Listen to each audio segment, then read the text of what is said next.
Well, hello everybody. Welcome back. It's a new year, and I hope you guys had a great holiday break.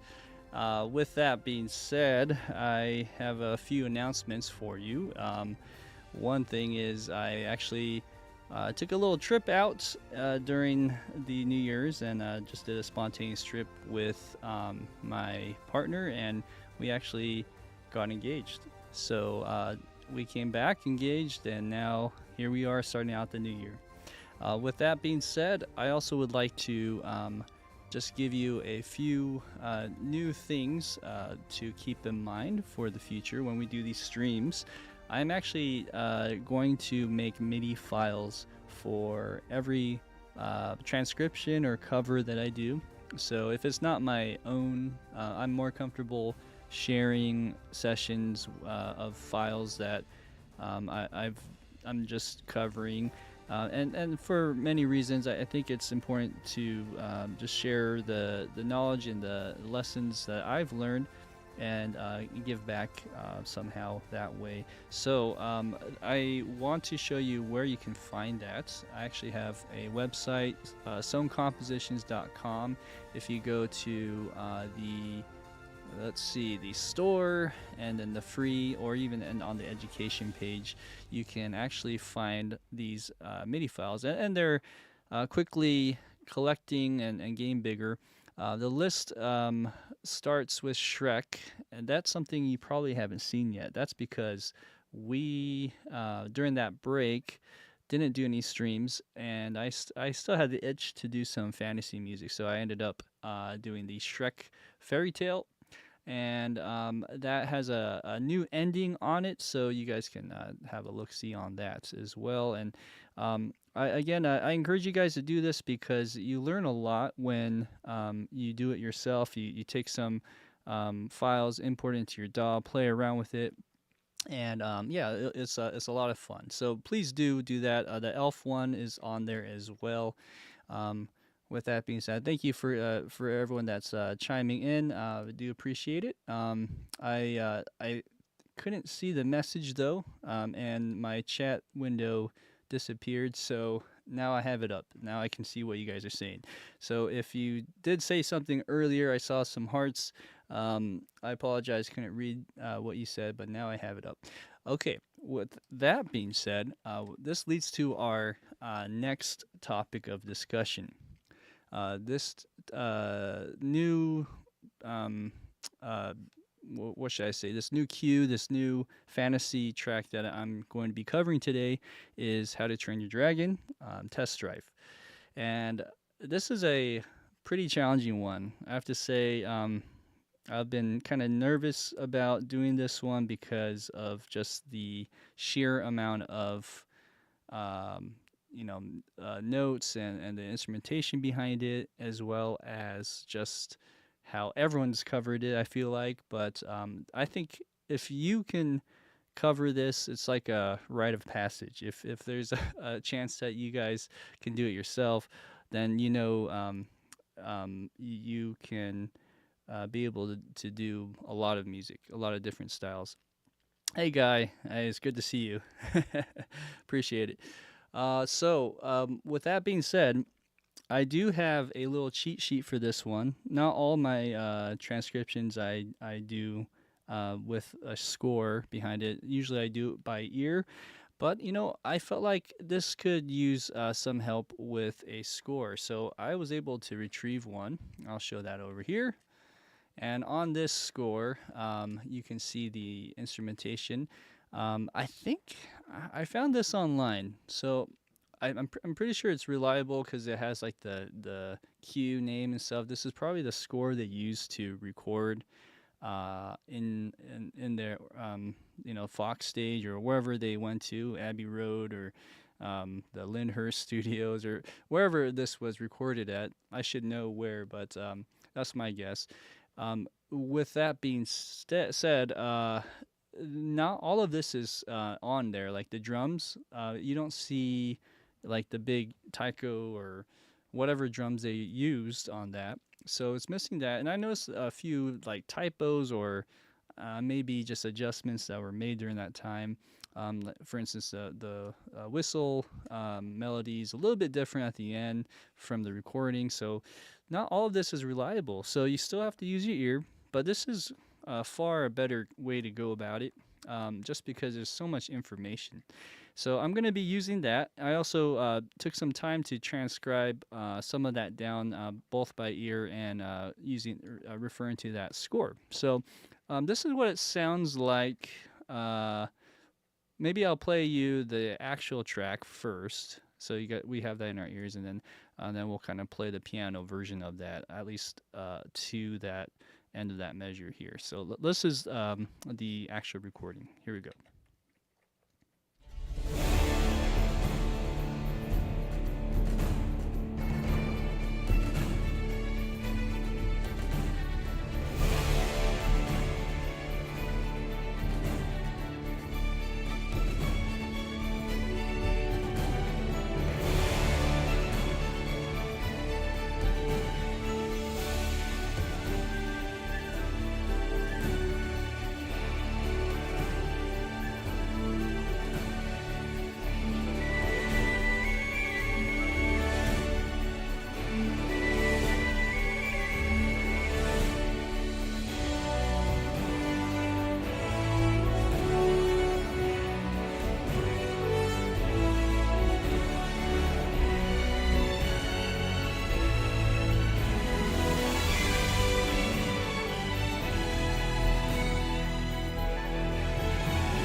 Okay, we'll stop it there. All right, so very fun. This is like just gets me so excited to be able to hear this and be like, okay, we're gonna try to recover this. This is the notes that I took, and actually I'll just play. Maybe I'll give you the notes here, so you can see it visually on a piano roll if that helps.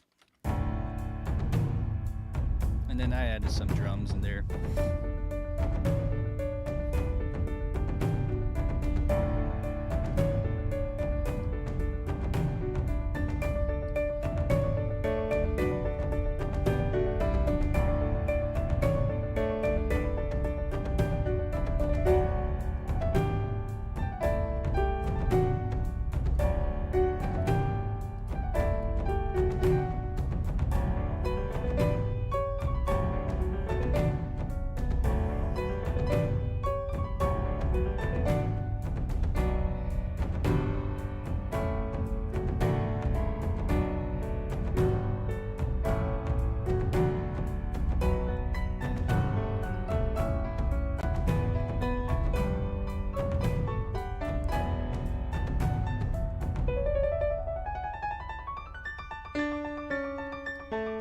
Stop right here for today. All right, so that's the plan. I'm gonna try to get to the end of that measure, which is about a third of the way, or even one, you can say halfway almost, because like you can almost copy and paste some of this material towards the end. But the middle part is really gnarly, and it's not as hard as it looks, but or sounds. But there it is different because there's some kind of atonal stuff happening in the drop, where there's like string glissandos happening. But that's gonna be fun. We'll save that for next week. We have more than we can chew on for this one here. So let's do that for today. Also, I'm really digging this piano system here. It's yeah, it's just a way to organize your notes and thoughts a certain way, and I'm gonna try to do something like that down the road, maybe as a workflow idea, especially if you hire orchestrators. I think this kind of helps them to kind of know where everything goes, although that does kind of take away from their job. But yeah, this really helps me. So what I'm gonna do is I'm gonna just start plugging in some of this stuff. Not all of this is verbatim in the score. I just took what I heard for the most part, just some more important parts. Let's start with maybe we start with drums. Okay, so let's go ahead and start there. Brandon Miller, I like the 6 tablets on the 29th measure. 6 tablets on the 29th measure. Oh, 6 tuplets. Gotcha. Yeah, yes. Yeah, this 6 tuplet stuff is, whew, that's fast, huh? Okay, so let's go ahead and try copying this little line here with some kind of drums. And honestly, it's not going to sound 100% like it, but we'll get it close. I'm going to try different drums here and just like start turning them on as we go. So first off, we have this arc. This is a Metropolis arc. Let's listen to a few of these and make sure that we dial in the volume as best as we can. Okay. The tone is a bit brighter in the recording, so let's listen to that real quick. Okay. Oh, you know what? I gotta turn these guys off. And there we go. Okay, that's not doing anything. Let's see here. Sometimes my tablet... There you go. Sometimes I have to finagle it to make it sound.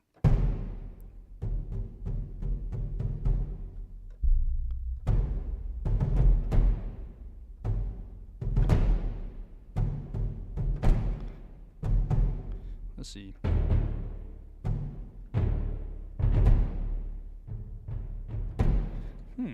That's interesting. I kind of like that tone for some reason. I'm gonna use this as a bass drum for a second. But you know, every time I solo it doesn't work. It's so weird. I can hear it then, but I can't hear it with when I'm in it. That's so weird. Huh. See, that's playing that note, but for some reason, is it, I have no clue why it's not playing. Wow. That's a weird bug. Let's see. Is it because I'm... Oh, okay. I think I know what happened. I think I was highlighted over one of these other drums. It was armed on this one. Okay, so that actually makes me curious. That sound was actually up here, or one of these. Let's see, was it the Taiko solo? No. Where was I?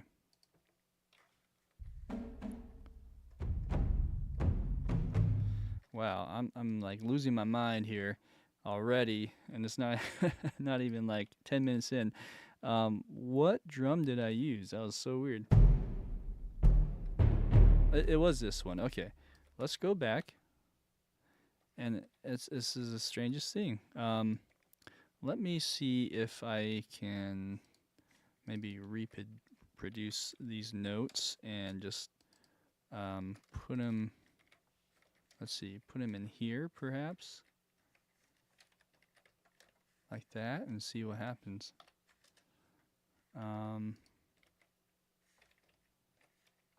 That is so weird. Okay, now it's working. Yeah, that happens sometimes. Okay. Okay, so that one doesn't really sound as good. It almost sounds better as a snare. Okay, so I'm just debating.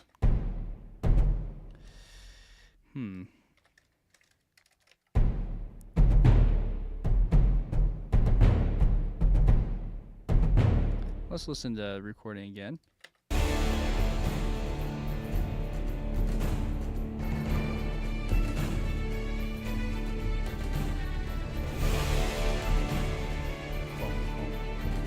Okay, let's listen to the drums. Huh. So I'm not really digging that snare sound anymore. So what we can do is try a different sound. Let's go over to this idea again. All right. I don't think this one really does it justice as well. So let's keep finding sounds here. Next one.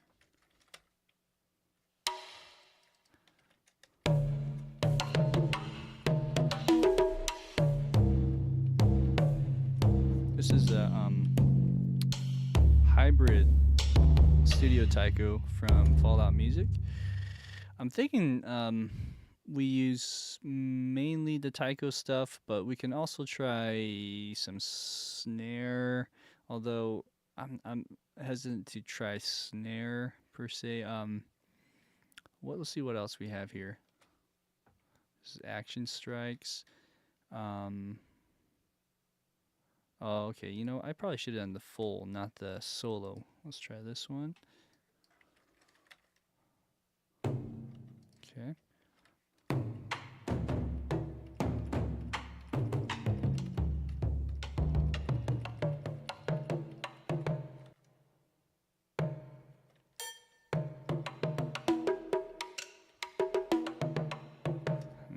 Okay, so maybe not that one either, but let's keep going.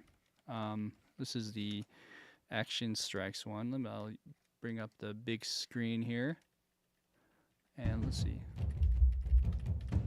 Okay, that sounds good. Let's dial in the volume. Okay, I'm not sure if CC11 does anything. No, it doesn't. Okay, and then maybe the velocity, just bring it down a hair.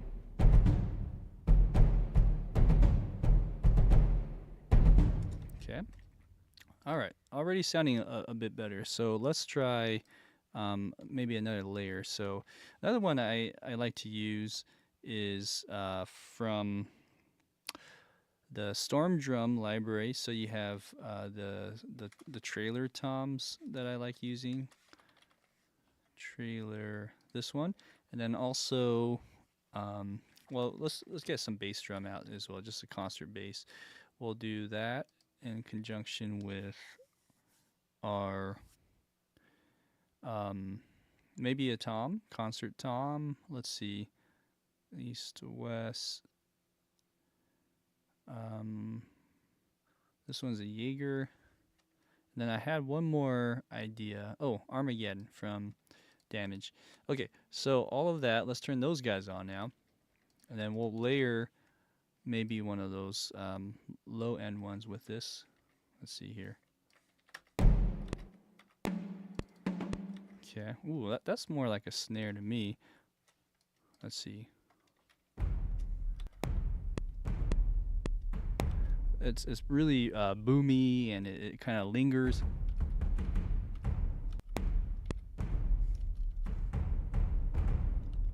Okay.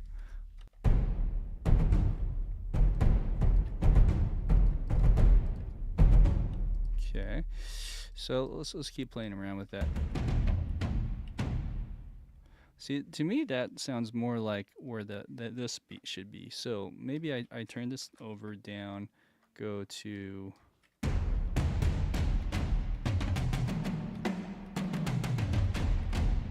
okay. So let's hear that now. Cool. Let's do that, and we'll bring down some of that velocity just a bit. We just need to layer this a bit more to make it beefy. So what I'm going to do, I'm going kind of back and forth, but I think I'm going to just use the same library. Go down.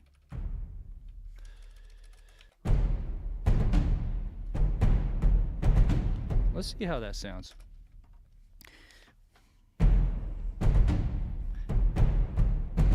Okay, let's listen to the drums again on the recording.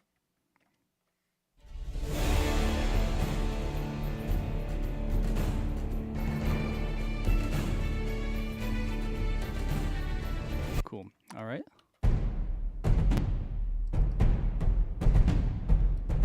Okay, so this tom does have a bite, but it could be just a bit more, I don't know, higher pitched. and then just bring up the velocity. That's an idea. Or you could sort of do both. Like it might get a little bit too boomy though.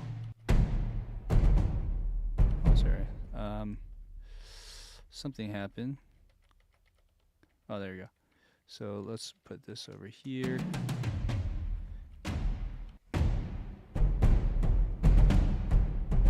That could work. Another idea is just finding a different sound. So I had this one reserved. So let's actually put something here. Oh, you want the CC down on this one.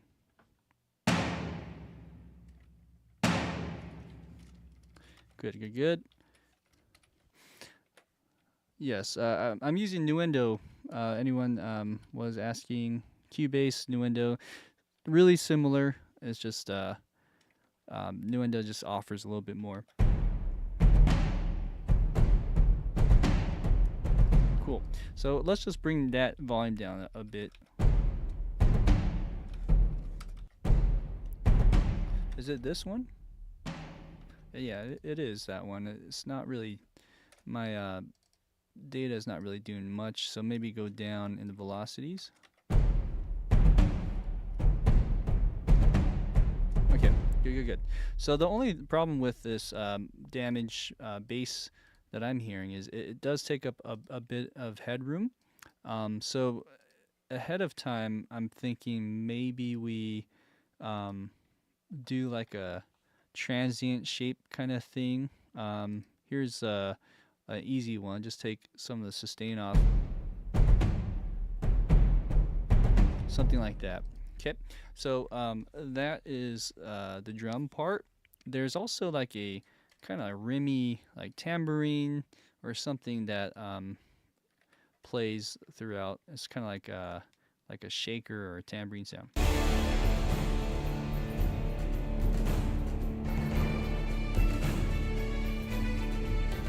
So I think I transcribed that as well. I just put that in. Whoops, over here, and I'm just going to go ahead and bring that to, let's say, it's not, I don't think it's a tambourine, but it's really close. So maybe we start there, like a headless, or probably a headless, and let's start there and just see how it sounds. So we have, let's mute that, and then of course let's get to the, there you go. See, it doesn't sound quite tambourine-y. But with everything, I mean, it might work as is. Let's bring the volume down just a bit.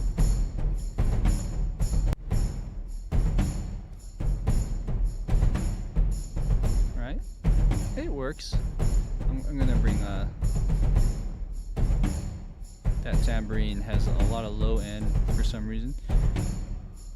And then yeah, a little bit more reverb, why not? Okay, so you have that. Then going to the timpani, let's add that, some tone to that. So let's load that in. Timpani. I'm using Perc these days. Okay, so Perc, there seems to be a roll in the very beginning. So let's find that note. It's probably a D. So the key of this song is in D. So let's do it on this track here, and let's just go one. Maybe it's a lower D, like this one. Okay. All right, so you have that. Let's refer to the score, though. I found this kind of interesting. I'm pretty sure Powell actually used a garbage can for that snare sound. Nice. Is it Dill score? Thank you. Thank you for the note there. You know what? This Armageddon, or one of these. It's not a trash can, but We could sort of what do you call um, improvise here and try something similar. I know Damage has some stuff like that, and I have something in my score. Let's see if I have anything here. Ensemble toms, taikos, plastic. I think I have some kind of garbage can. Let me see, garbage can. Why not? Let's just add that in while we're here. Garbage pulls up, I'm not sure why, but it pulls up all of this, and there's no garbage in any of these words. That's weird. Let's write can. Let's see. Yeah, okay, I don't. But I do know one or two libraries that might have something like that, in especially the damage stuff. I'll have to find it. We'll come back to that, actually. I'm kind of really interested in explaining this part. So in the score that I see in this little paper that I found is that and this is not the Omniscore version, by the way. It's not Omniscore Publishing. This is just something I um, just downloaded it and found off of the interwebs. And over here, you'll see that the timpani actually is rolling, which I think is very odd because I'm a timpani player, or I used to be, and rolling this throughout is very it's not unusual, but usually one note, just like a good whack on the downbeats, should be good. But it looks like they want the timpani to roll, and then there's like a da da dun here. So I thought that was very unusual. Um, then you go here, and does the timpani stop? Yes, so there's no timpani. So up until at least measure 20, you're doing that. So, and it's just D, it looks like, right? Let's go back. I get lost sometimes. Let's see. Okay, over here. So yeah, it's just D all the way through 13. So up till 13, it looks like you're rolling. Da da da. Okay, so let's do that. We'll add some dynamics in there. Here we go.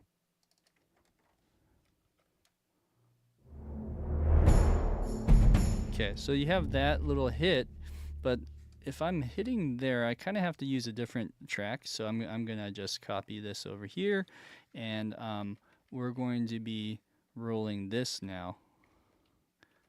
And let's see how this goes.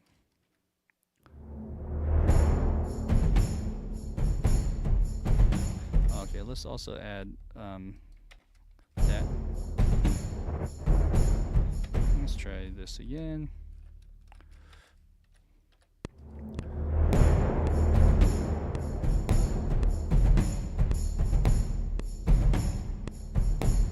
Might be a little too quiet, but something was funky with this one here.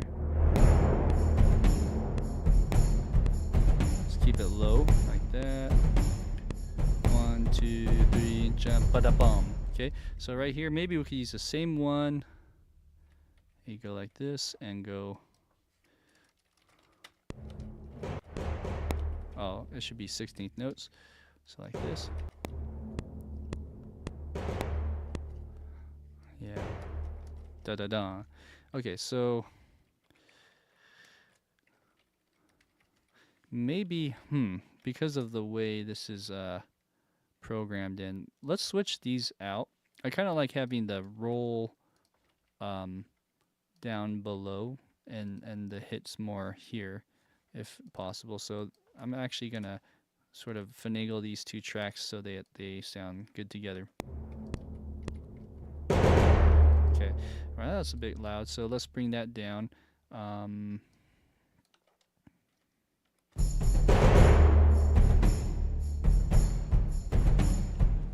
Okay. Cool. And yeah, maybe overall just bring that down just a bit. Okay, so and then we just do it again. So after you hit that, I think there's a crescendo here too. Let's just double check that. So timpani, if you can see with me. So I'm going down, and then you swell, and then go back down. That's interesting. So I have to redraw that a bit. Or okay, actually, I think I'm going ahead of myself. You have this one, and then da da da. Okay, so that's where it gets a little different. And this is measure 10. Oh, I see. So I did this wrong. Let me just redo that real quick. Ba-ba-bum.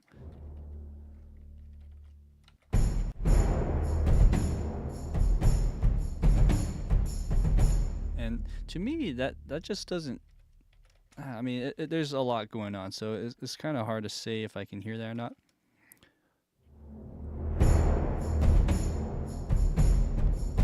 Right there. So I actually need to move this over here.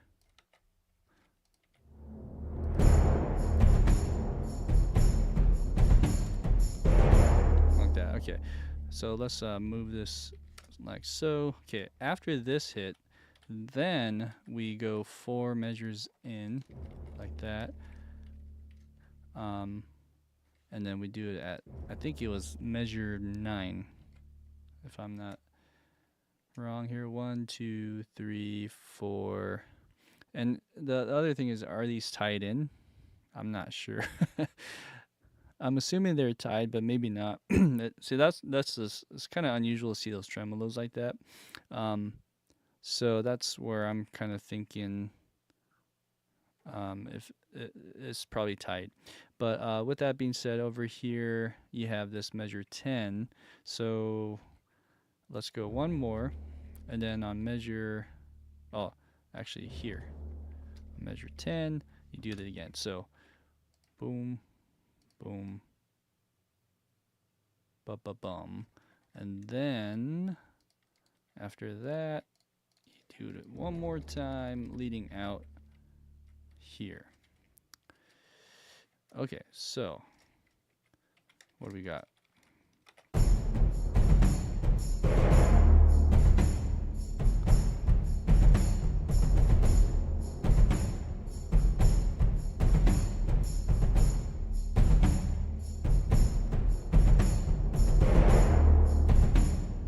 And then we're gonna go down. Cool. All right. There's our timpani sound. Going back, now that I've got timpani out of the way, I'm just going to add a note, dill score, excuse me. I think I have an Instagram friend named Dill Love. I'm not sure if that's the same person, by the way. If it is, let me know. But if it's Dill Score, he mentioned, or he or she mentioned, there's a garbage can sound. So let's go ahead and find something like that. I'm just gonna load in a instance of Contact, and let's go ahead and find that particular sound real quick. So I feel pretty good with the percussion so far. I don't want to spend too much time today on it, but let's humor what Dill Score said. And let's try finding out of the damage library. There's there's all sorts of cool trash can hits. I think the one, man, I'm actually tempted with. I know this one has a few dumpsters and trash can hits here. I might want to try that first, just because it's easier to find, it's faster to load. So these are more like, it's bigger. That's kind of cool though. Let me try this. Okay.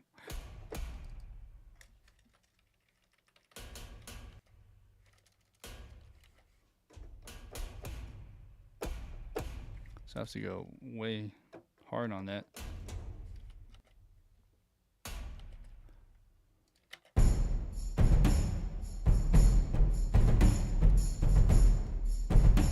Yeah, so that's one idea. Let's duplicate this, and let's go ahead and I'm actually gonna also just turn this off here, so save on some RAM and all that. But over here, let's do the damage 2 library. And over here, I'm kind of wanting to see whatever other stuff we have here. So we have the ensemble designer. For some reason, my damage 2 library just loads so slow. I probably have to do like a batch resave at another time.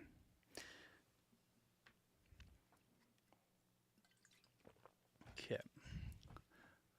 We are loading. Yeah, it's unusually slow. It shouldn't be this slow. And I'm running pretty fast on everything. NVMe sample drive doesn't make sense. Anywho, so we have here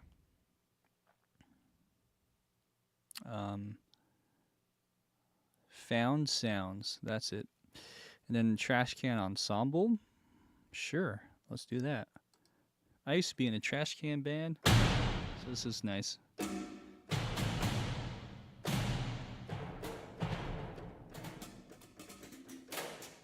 Kind of trip from memory lane. Anyways, so it would be that lower sound. So you have here. That's cool. Okay, so this one maybe we don't use. I'm just gonna delete this one, and then we'll call this damage to trash can ensemble. Okay. This is without it. This is with it. Cool. Yeah, that's a nice sound. Okay, so thank you for that that comment, deal score. Let's move on to the next idea. We have here bass. Okay, so bass. There probably is like some cymbals and stuff we're missing too, but we can come back to that. On the bass end, we want to load in some low brass, so I need to do that now, huh? Let's go SFSB. I might load in Arc 1 stuff actually too. I think that might be a better for at least that bass trombone. Oh, that's not what I wanted. Arc 1, what's it called? Bass trombone. This one right here. There's 3 of those. There is tuba. I'm just debating which tuba I use. It's too many. I'm actually curious what the Arc 1 tuba sounds like. Let's listen to that as well.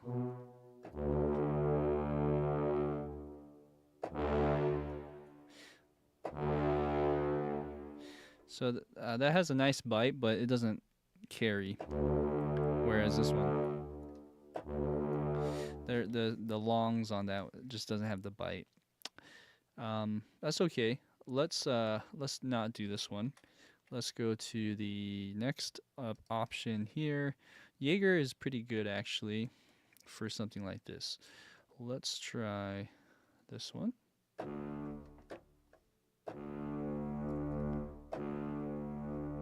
Okay, there's that one as an option. Here is Spitfire. And let's do Marcato. Let's see if Marcato holds. No, so that has to be this one.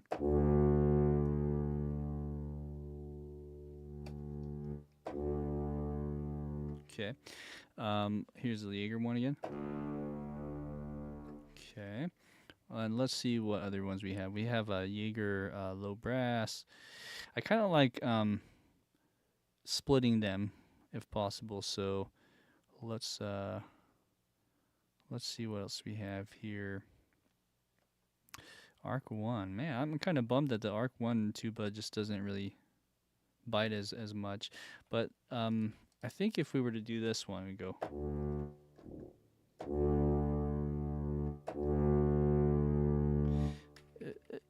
it should be okay for the most part. Let's try this one now.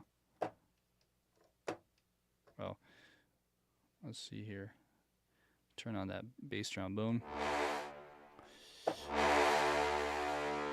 Put that together. Okay, let's just play around with that.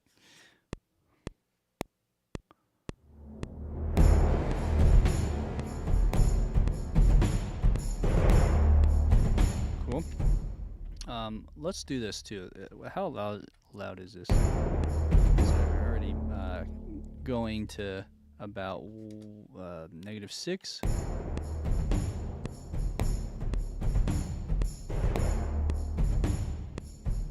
Cool.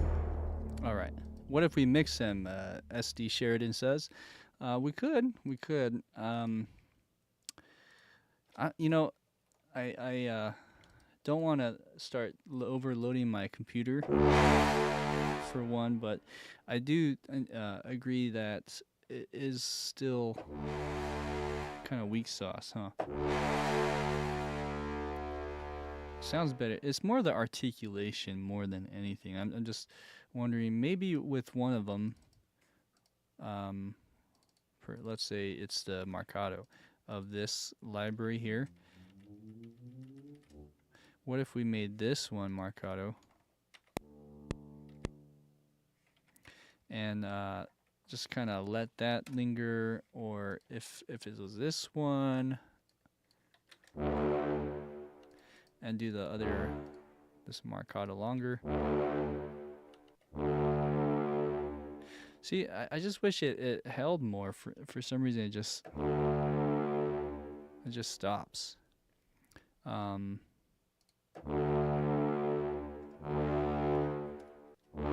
Let's see what this one's. Yeah, this does the opposite. Anyways, I'm a little bummed about that because I was hoping it would do more. So, anywho, we can try that. So we do this one, and then we do this one. Right, and then this one kind of holds it. Let's see if it works. They're just so different.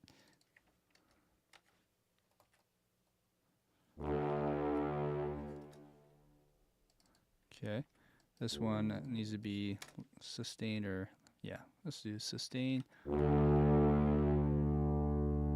Okay, so maybe we use this as a combination. Get rid of the Jaeger, turn that off. Okay, and go from there. Let's just bounce that out with the drums. Okay. Let's bring this back up just a bit, and then let's copy this over here.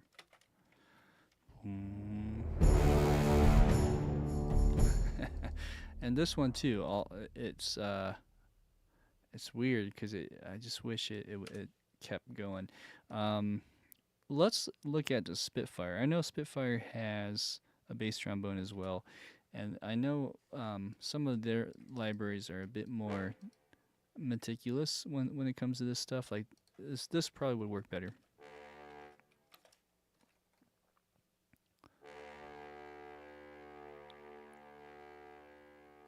Okay, let's bring that up in the volume.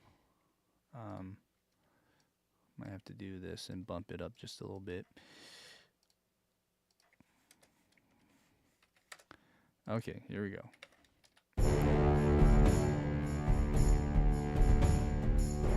Cool. All right, and then let's listen to the recording real quick and see how it swells down.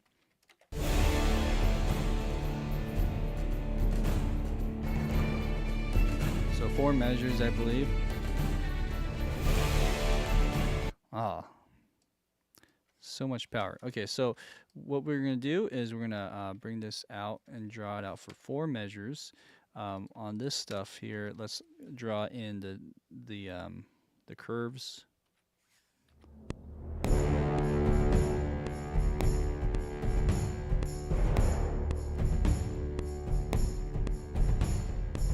Okay, do that on the other one.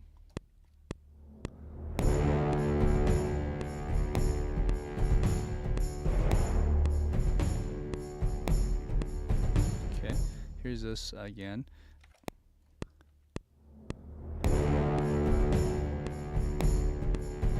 Actually, it does.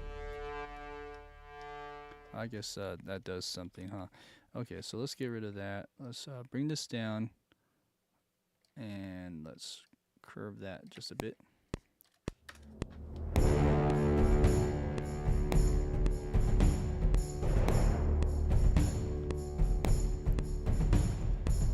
Cool. It's almost there. I would say maybe bring it down lower earlier. Something like that. Even more like that.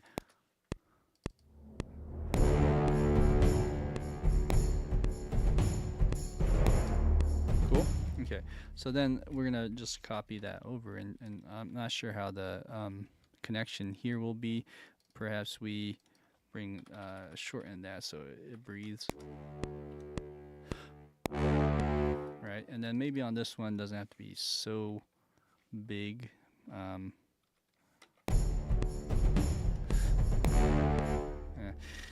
I mean, it needs to be big, but just that attack can be slightly quieter.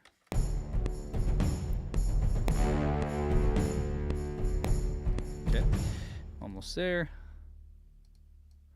And then we got to add the power chord with it. So we have the fifth and the octave above this on one of the other instruments, like probably trombone. So on the last one, it's actually twice as, or half the length of this, so it's only 2 measures. Cool. All right, so that's pretty much that, and it's actually working out okay. I just got to make sure that we make these lengths a little bit shorter, like that. Okay. All right, so I think that does it for our trombone, our bass trombone and tuba. And then what we're going to do now is take one of these and bring them to the next lineup, which I believe is just regular trombone, and we're going to voice that differently. So, I think I have more. I just spelled it differently. So you have this one. Maybe if I do FSSB. There you go. So you have this one, and then you have this one. Jaeger could be a good one for this. Let's try that. So we got this. Oops. Just copy that over. All right. Let's voice this to an A, and voice this one to a D above. Power chord. Okay. I need to turn these guys on. Looks like I thought I did. And then voicing wise, or the articulation wise, let's do this. Okay, and you know, I actually divided them up, but maybe I don't need to do that.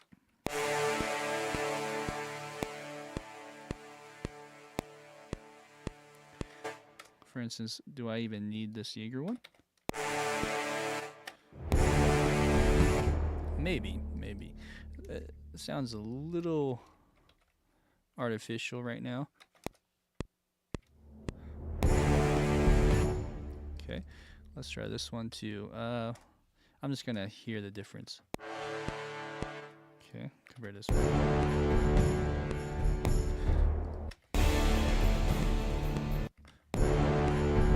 Sounds closer. Let's try the other one again.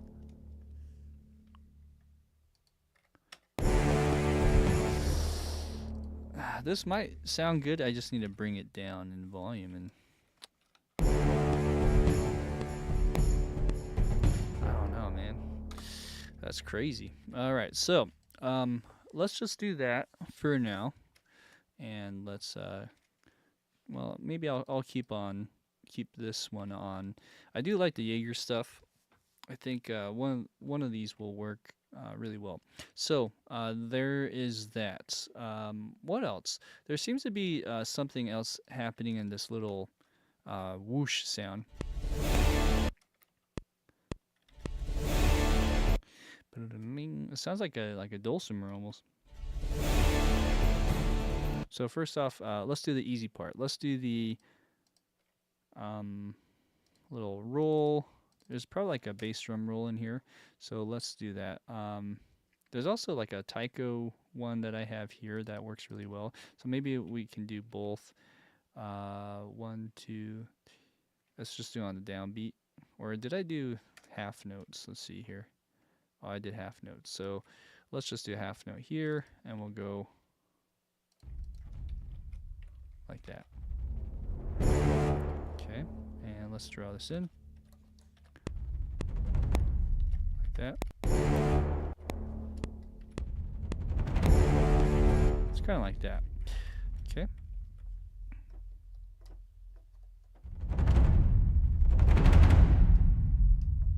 So that seems about right. I don't think I need that CC11 though.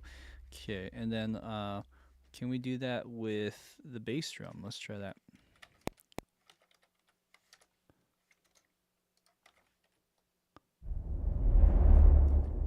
Okay. Okay, and then the whoosh. Okay, let's do the cymbal over here.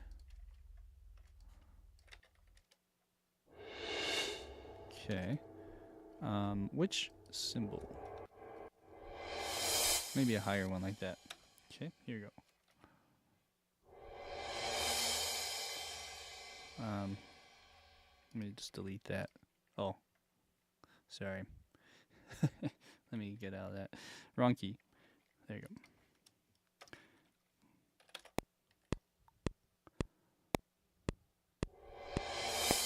Okay, there you go. Let's hear it all together.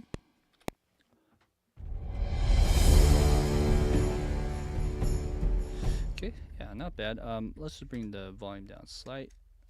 Next, there's like a dulcimer thing I heard, right? So let's pull up a dulcimer. And let's do this one. Also, I think there's like a bagpipe or something. So I do have bagpipes loaded in already. My idea was you layer them so it sounds like bigger, and you go like that. Something like that. Let's try a little bit of that too. Let's try again. Let me I have to get in the habit of doing 2 measures instead of 1 measure so I can have more time to get ready.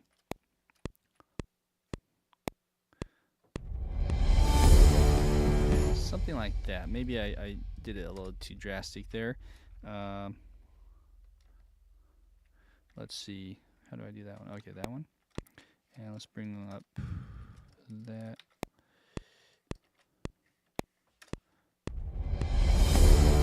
Okay, let's listen. It's kind of hard to hear everything. It's kind of a little quiet here.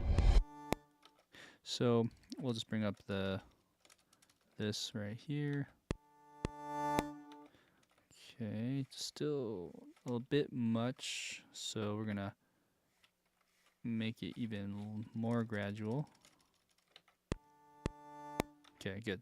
So then while that happens, I think maybe we reattack and just go like that.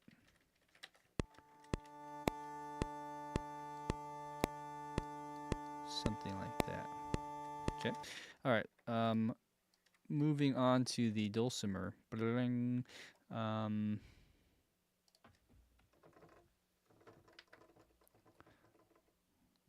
I swear, I press the on button, it doesn't turn off. Okay, so here. I think that's that note. It's close. Let's try that. Something like that. Okay, let's draw that more gradual. Something like that. It can be a little quieter too in the mix. Also a little more distant, so I'm going to use just a good old algorithmic reverb, and make sure this is on. Okay. Even more. Just more in the background. Soften up the touch a bit. Something like that. Okay. And then let's bring up that in the mix. Okay. Yep. That's working out a little more. I feel like this is a little too far now. Okay. Cool. I think that's pretty good now. Let's listen to the other stuff in the recording.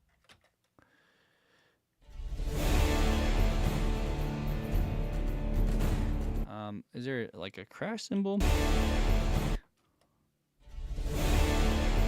Maybe not. It almost sounds like a guitar in there.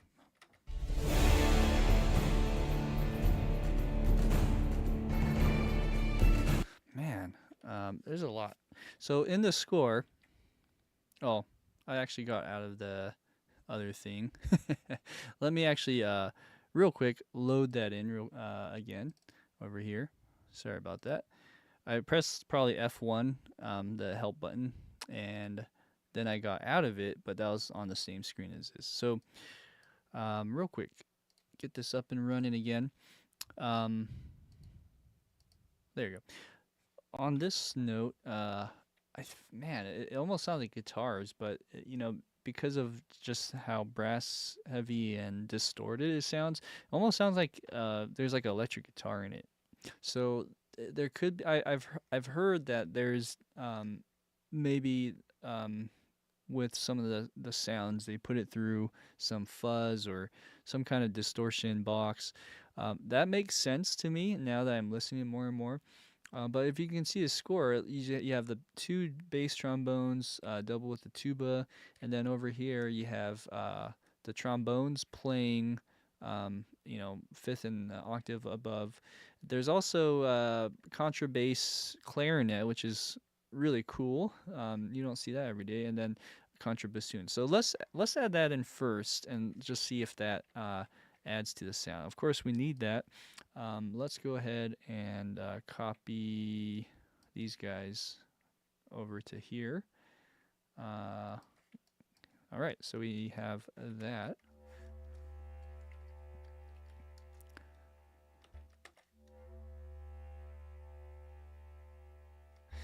That's a bit quiet. Of course, we'll bring that up, but I'm also thinking maybe we do like a marcato instead. Oh, actually, this is Spitfire, so this is not marcato, like where it stays long. So we might have to do that. Let's do it one at a time. That's interesting. What about this? Okay.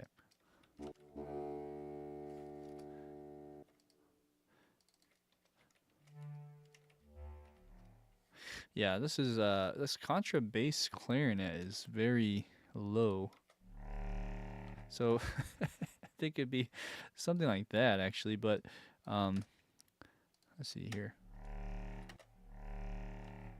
I can barely hear the other one now. Okay, I'll now put that with the rest.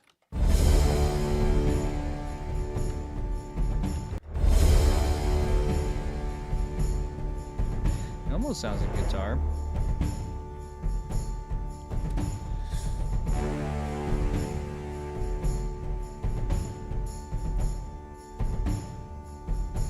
Cool. Man, I feel like I should just put in electric guitar as well. Let's see.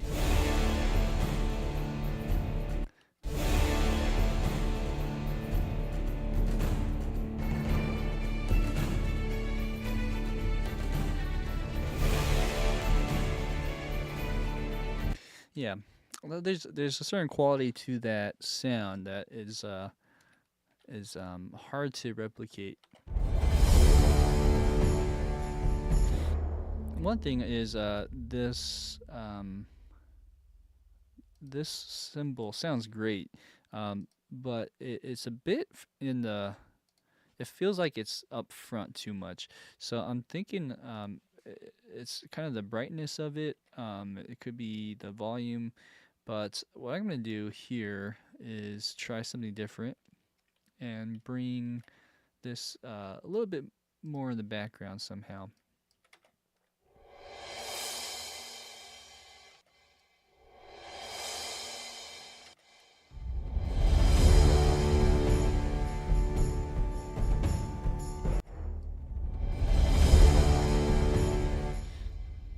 Just whatever I can do. I think it's a bit loud in the mix. I don't know. But not too much. I don't know. Okay. So then these bagpipes are kind of cool, but it is a bit on the high end. So what I feel like I need to do here is treat it the same way as one of these. So I'm just gonna, rather than do like this, I just copy it this way and bring this in. So there's a little bit of a break. I should probably just draw in something like this, and then just do that again. Rinse and repeat. So you go whoop and whoop. Let's see how this sounds. Okay, and just basically do that down here.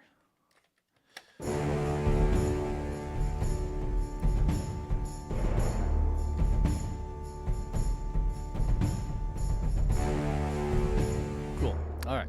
So with those two measures that we had here, I think the melody starts, and it's kind of like an intro melody.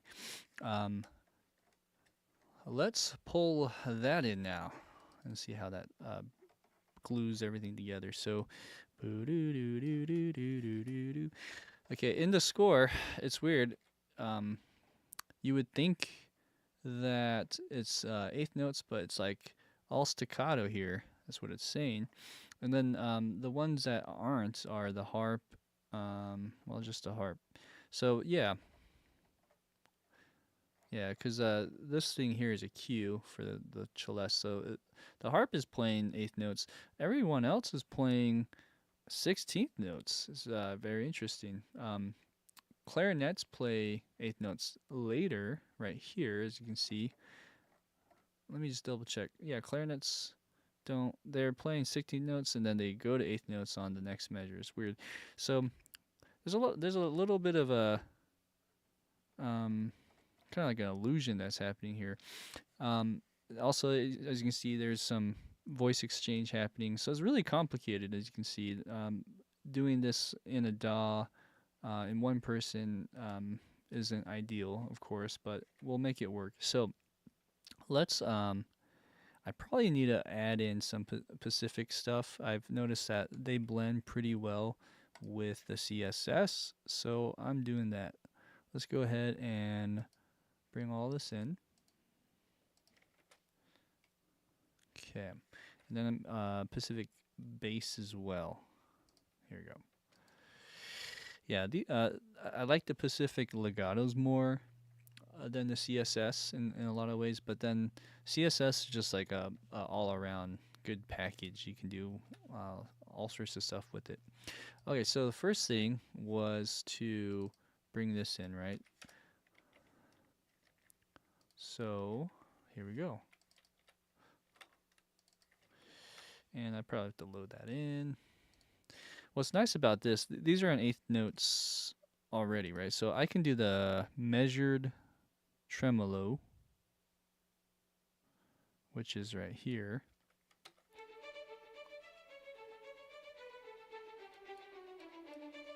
All right.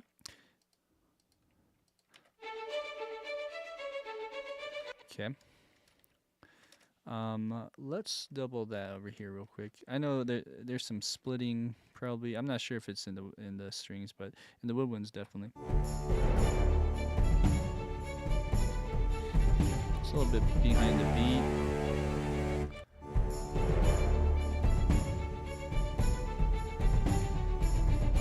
Okay, cool. So I'm gonna go back to the score. I apologize for this flashing white light that shows up on the screen when I go back and forth. Cizo, are you saving presets for the MIDI instruments and able to just load them right up by clicking? Yep, I am. Routed and all, yep. Over the years, you know, you kind of streamline your process, and this is the template I'm using in my DAW. This is version, I don't even know, version 30 so far. So anyways, going to this part, which is the strings, you have this happening on violin 1. Bum, bum, bum, bum, bum. And then doing again, but it goes up an octave, which is interesting. So we'll have to do that. Would it be easier if I did the 2 pages? Let's see here. So if I go odd, oh, I see, even number maybe, or odd spread.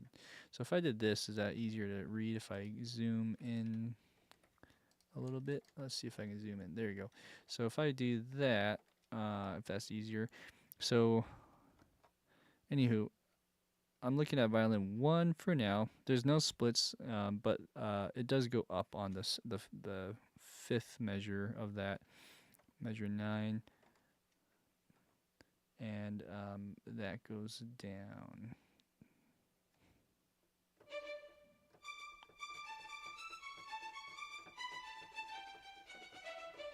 So on measure 12. Okay, I'm just making sure that's all good. All right, so this needs to go up here. Now let's kind of draw in some of that.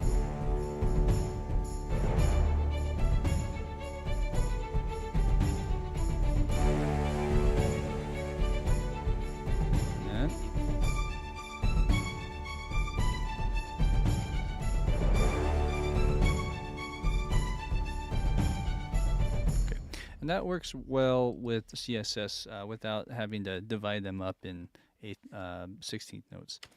I use Cubase. Is there a video you recommend to figure out how you did that? Sounding great, by the way. Thank you, Cizo. Yeah, I've made some in the past. It's a bit dated now. I could go over that in a future video sometime. Yeah, I'm happy to share, but I'm using Viola Ensemble Pro. That's the only other thing. If you're you know, looking to do something like that, I've made actually a few videos on Viola Ensemble Pro, but really going into like a dive into my template, I haven't really done that in a while. So yeah, and I've changed some things up over the years, but yeah, I'm happy to show that at some point. Okay, so let's go to the next. We'll kind of just fill out strings for a second. The next part is the violin 2, which is very odd to me. Violin 2 is not playing that at the beginning. It's just going da da da da da da da da da, and this is probably measured tremolo, but you're just going D's all the way up until measure 9, and then it switches voices. So like what violin 1 played in measure 5 is playing that now in measure 9.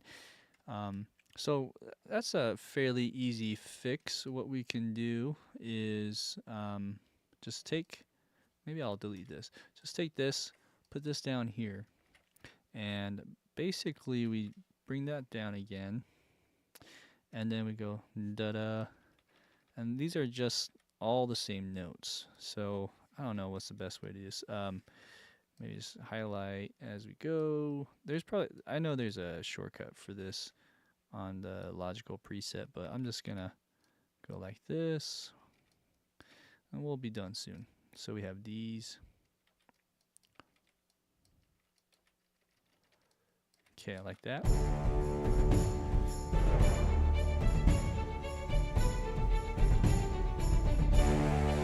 let's listen to that separate.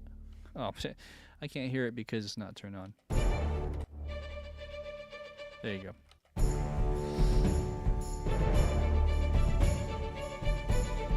Bring this down just a bit.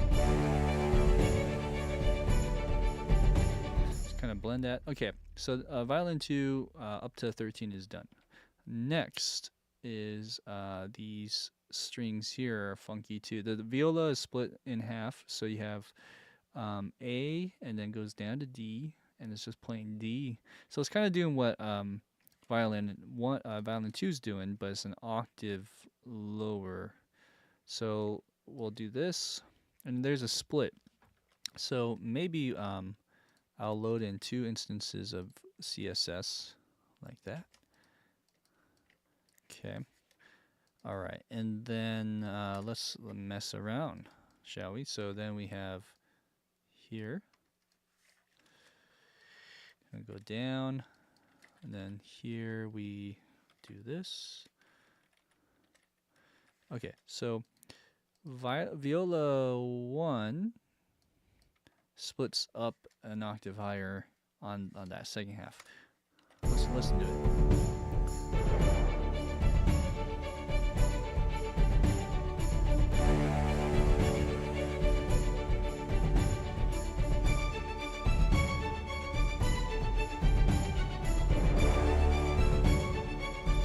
So that sounds pretty good as is for not hardly any programming. That's pretty good. Okay, so let's move on, shall we?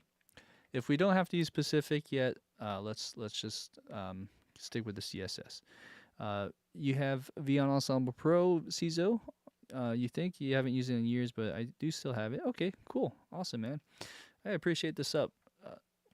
Let's go ahead to the next part. So it looks like here, besides the tuba, low brass, and the contrabass clarinet, there's also our viola and contrabass. This also I've read or heard about is maybe where it got some distortion. It is maybe in the low strings here. So again, we'll keep this nice and easy and hopefully compact enough to just copy and paste. But let's say I copied these over here and just bring them over just ahead. Okay, and then we'll make these that and this like that. Or let's see, this one. Okay, I should have thought about this ahead of time. All of this down here needs to kind of be in line with the note. I forgot. Same with this. Yeah, it's a little funky, but let's see if it works. So we have this, and we go whoop. Okay, bring it up in the volume. Okay.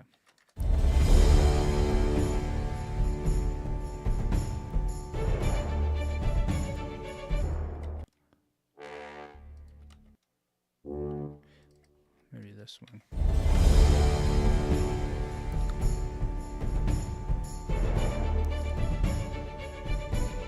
Okay. Cool. All right. I think that's okay. I should probably just check one thing real quick. And then here. Just make sure it really bites through.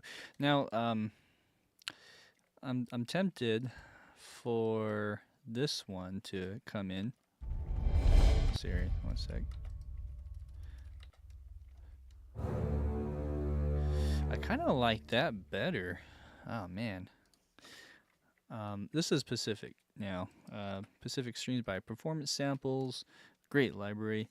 Highly recommend it. So, I kind of like this Marcato better. It's just, yeah, I have a feeling that would work. So, cool. Let's just make sure this plays okay, because the programming, the breath needs to work. Cool. All right, moving on. Let's do that, at least for that low end stuff. There's also, I feel like there is a bagpipe. It's not in the score, at least this score. Maybe the Omni Publishing has it, but I don't see it in this one. I was thinking doing one of these libraries as well with the dee dee dee dee dee dee. So if I did that here, I think it'd sound good.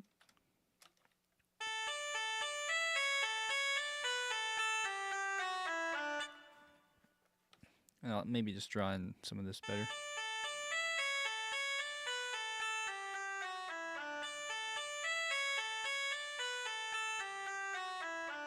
Okay, maybe just do that first half. Okay.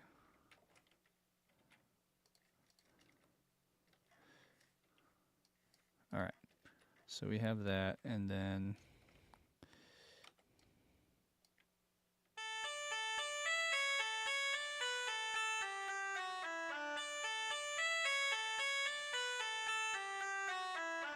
all right, and one other thing, is it too low? Is it an octave higher? Let's listen. So it sounds like there's multiple bagpipes.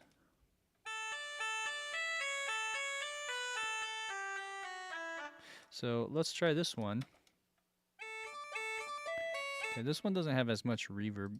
So what we're gonna do here is add some kind of reverb on here. Maybe the spaces, like a. Oh, I don't. Huh. My spaces isn't showing up. Weird. Let's try that again. Spaces. Cannot locate key for spaces 2. Oh no. I'm gonna have to do this on another time. Oh, sorry, Sam, that your internet keeps going out. Hopefully it's not me. Anywho, let me know. So, rather than that, so let's try maybe a not a convolution reverb, but a. Oh, well, there you go. I feel like my key, my iLock key, just stopped working. Oh no, this is not good, guys. This could really mess with my entire session. Well, sound is working. Oh, wow. This is a unexpected issue here. Let's just do one of the stock libraries from Cubase for now. Let's do Reverence. Okay, this one should work. And we'll do... Yeah, it's more in the background now, as you can hear. Okay.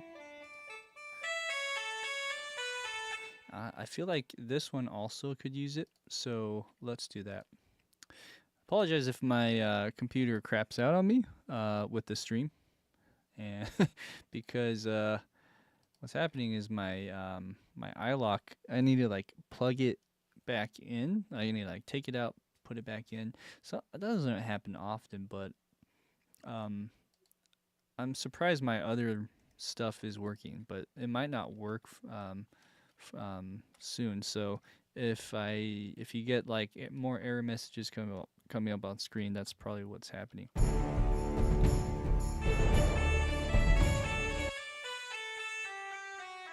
Okay, let's listen one more time to the recording.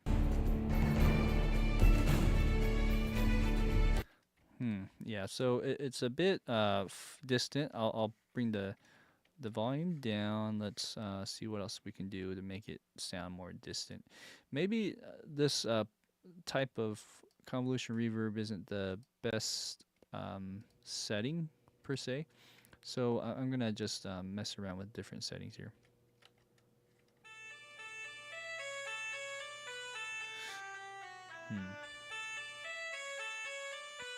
So this is LA Studio. Let's see here. Let's try a big room.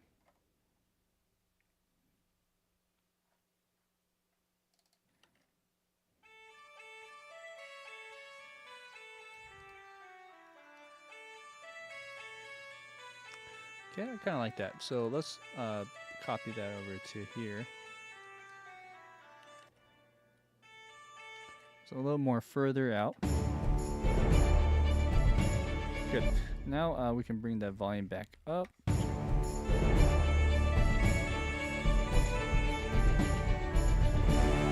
Okay. And then what's going to help with this is the woodwinds. We're missing that right now. Let's figure that stuff out now. I actually have this written out that I've done beforehand. Save time. But let's try adding this here. With flutes. I don't have any flutes, do I? Okay, so let's look at flute.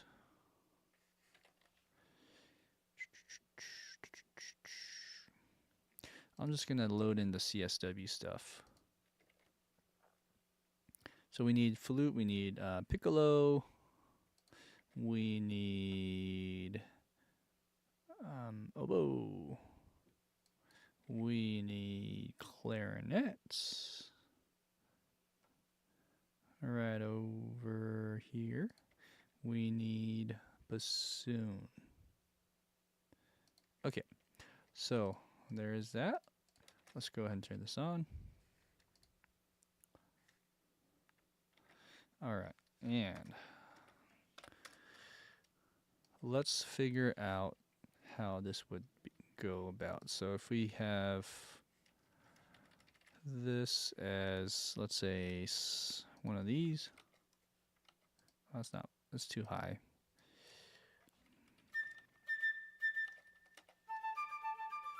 Okay, so this is the trickiest part. I didn't realize, like, if you listen to the recording, it just sounds like one thing happening. I mean, because the bagpipe really ties everything together. But if you look at the score at least, wow, look at this. It goes flute, and then it goes to oboe, and then oboe stops, and then clarinet goes in. So there's a weird spread here. And then there's also a little bit of a harmony going on. So, you know, whoa, you know, what do you do? So, I mean, it's not that crazy. Like, these two measures the same as these two measures, but then, you know, this changes up here. So I'm like, oh, it's a headache. I'll kind of adopt some of this, but I don't know if I'll go exact, just because it gets so tedious. However, I'm curious to hear what that sounds like with this trade-off and then this little split of voicing. So let's at least do that. Okay, so that's good. There's a split here. Also, this is just playing A, and then here is just the clarinet. So, all right, here we go. C, C. Let me actually play this real quick. And then, so the top oboe is doing that, but the bottom oboe is going. So yeah, it's not like, I don't know. It's just interesting. That's all. I understand it now. Here we go. Let's go to this. Let's go to this. Okay, and this is what it'll be. Basically, we delete this, or we'll just mute it. How about that? We'll go here. We're going to mute this. And then we're going to go to clarinet. The entire first measure. Boom. Okay. What else? There's a weird thing there. Okay. And then we take this and maybe put it on this one right above it. And go like this.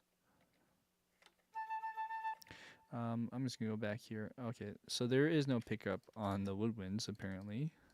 Okay. All right, let's listen.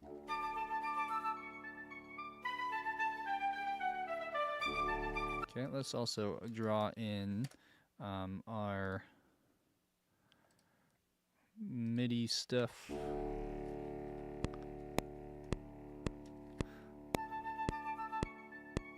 Probably don't want to be that quiet. Oh, sorry. Try again.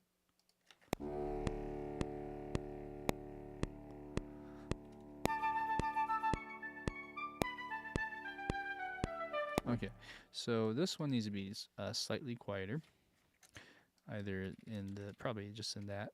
So we go ba-da, ba-da, ba-da, ba-da, and then ba-da, ba-da, ba-da, ba-da. Okay, an oboe, I actually need another oboe to do this properly. So let's load in the solo one. And basically we're just going to do this, same thing, but bring it over like this.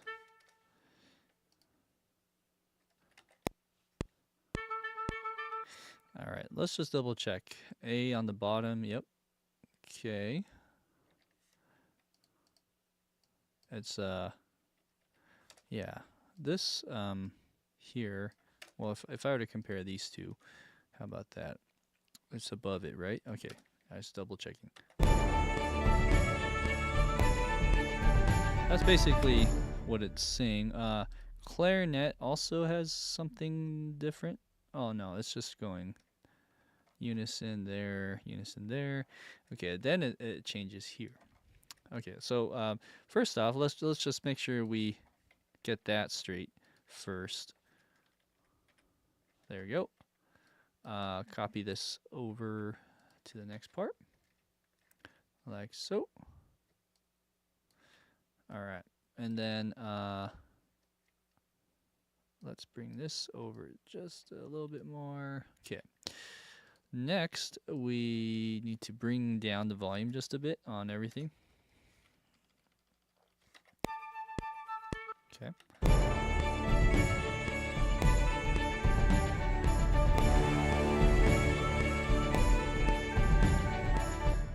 That's basically what it is. I'll solo that woodwind part again.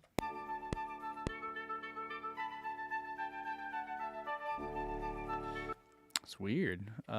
First off, the bassoon sounds like it's a little bit behind the beat.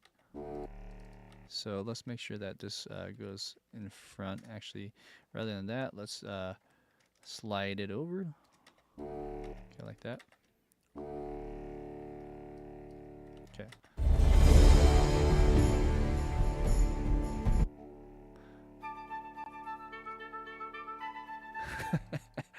That oboe is just so out of place. There you go.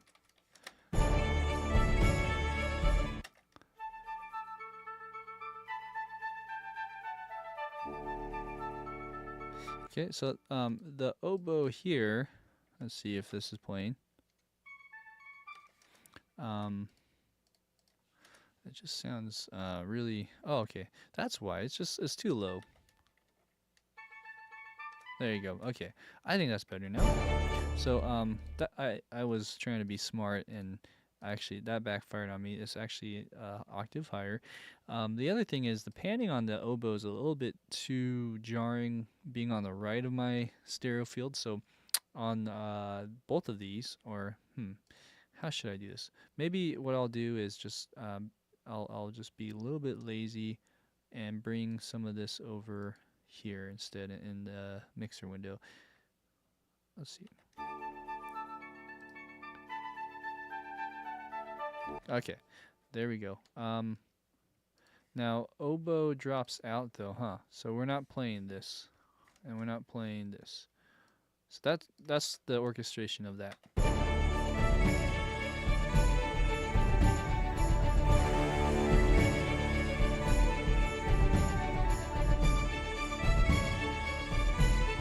Okay, all right. So, after all of that, what happens then?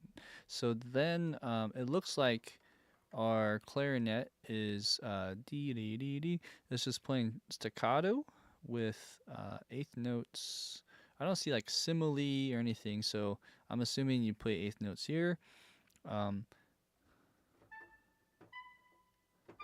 Well, it's nice you don't have to transpose any of this. Only clef that you really have to read well, get really good at is alto clef. But yeah, everything else, these are all just the same. It's non-transposing, so it's nice. So that's what the clarinet top line is playing, as you can see. It looks kind of confusing with the break, but there's A's all the way through, so it's really easy. But then oboe's doing something funky. Let's look at oboe. Oboe's going.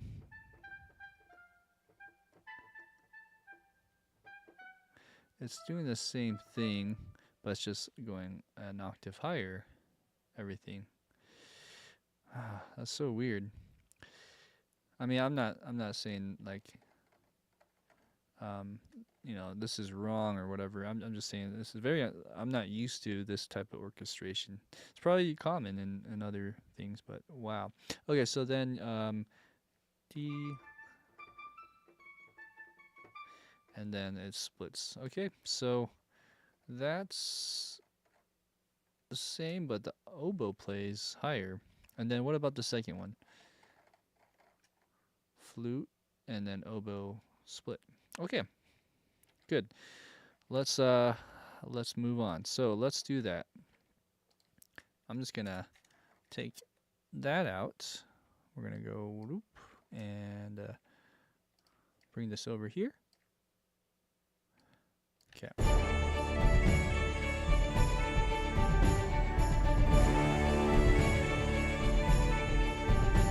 Okay, so now oboe goes an octave higher, like that. Let's see if that plays. Okay.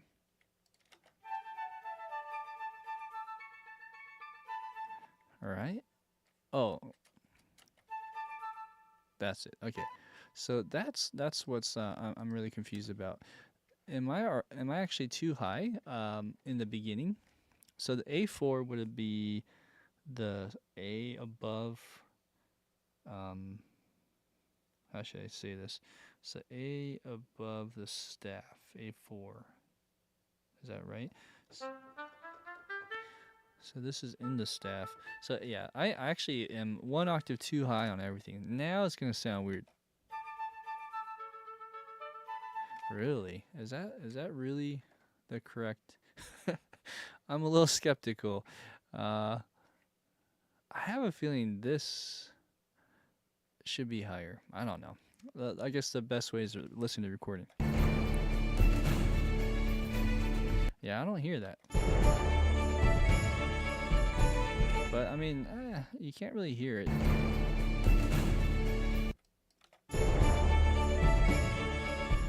Really? Wow.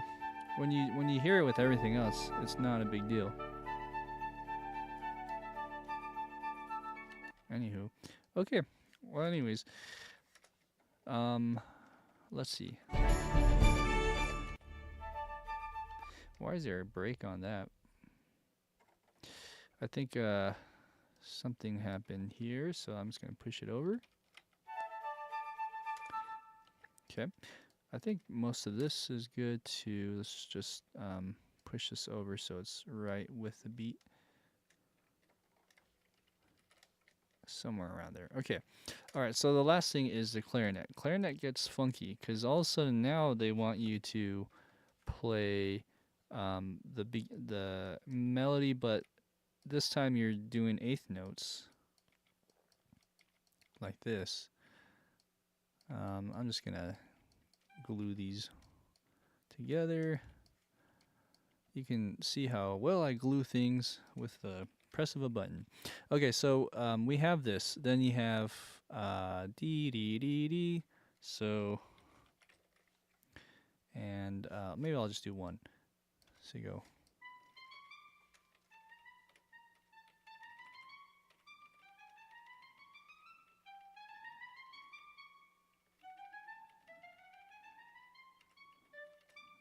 Okay, so that's that. So let's change the articulation. Maybe we do staccato, and let's just put it to here.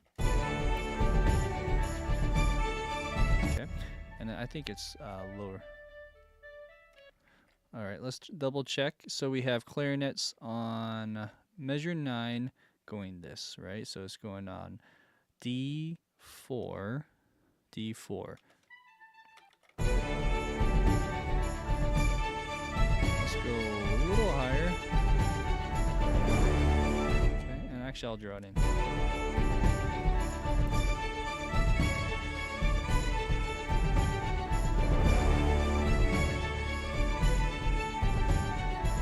Cool.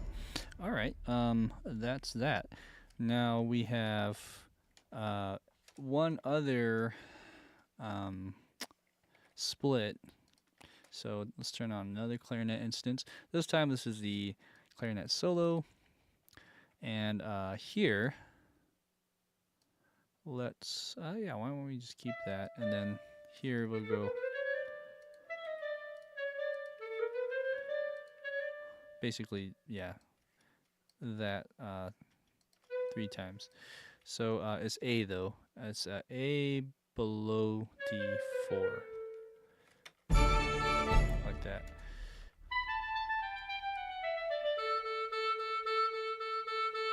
And I'm thinking, is this too high as well? B4.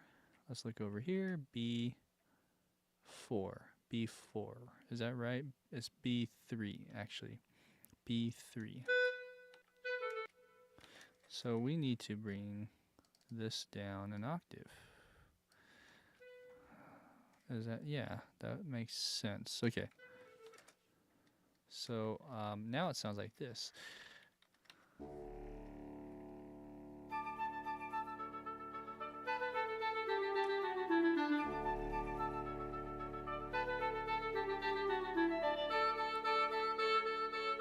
Okay, that A is too loud, so let's bring that down in the little velocities. Let's do short, like that. Oops. Good, and let's bring up this in the mix as well.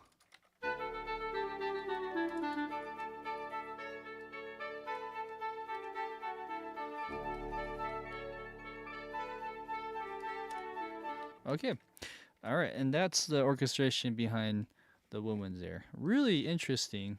There's probably more of that across the score for the next part, which is mind-blowing. Okay, I think that covers almost 90% of what we just did here. The only thing that's missing is the horns. Horns, okay. There's harp as well. Harp, horns. There's more swell. There is a crash cymbal hit. Ha! So we gotta make sure we do that. Let's make sure we do that on every time. Also, I kind of like doing a half note pickup rather than a quarter note pickup there on the beginning. I don't know. That's just personal preference. I'm okay keeping it that way. I don't see a big deal doing that. Okay, so then let's do the harp. Harp is pretty easy actually. You're doing that, and then you have you know, just like a D. Now these are 2 harp players. It looks like. You're doing that all the way through. That's an easy one. It's interesting that harp stops 2 notes before the other harp on every measure. And then the more important thing would be this Glockenspiel and the, oh, it looks like bassoon as well. Bassoon and horns. Whew, okay. So let's look at the bassoon and horn. I think I have that line. So we have here, I transcribed this earlier today with this. Okay, so we're gonna add that in to the mix. Bassoon 1 is playing with horn 1 here. So let's find those notes. We have horn. Let's do the 6 of these. Let's do the Maybe this one as well. Okay. And then what else? We also have bassoon, right? Bassoon, I already have. Okay. So let's copy that over. Let's bring this to this one. Wrong one. Okay. All right. So now let's set up our notes.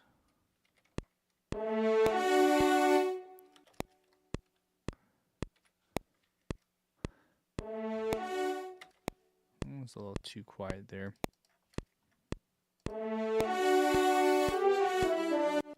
Okay.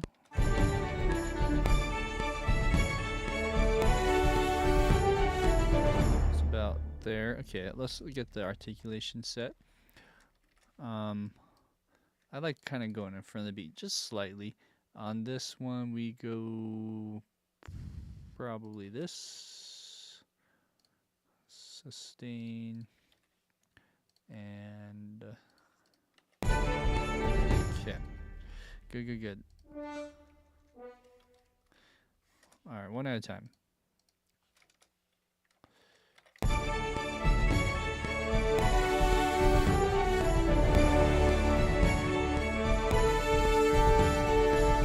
Okay, something like that. Let's listen soloed.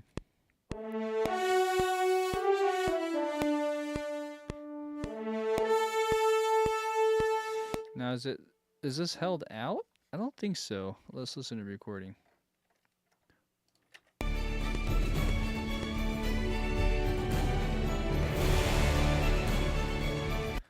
It cuts off right about there. Okay. And it's a little bit quieter, maybe so we go down.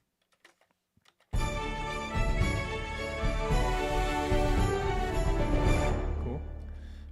We could just copy this one into here.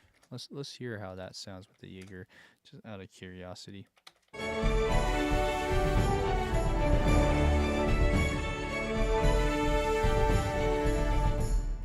It works pretty well. All right, now let's listen. Maybe we A and B this.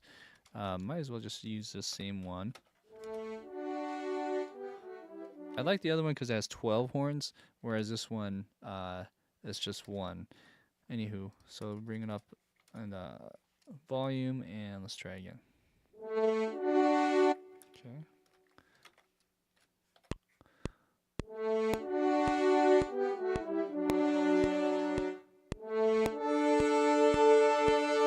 And maybe a slight crescendo, I think.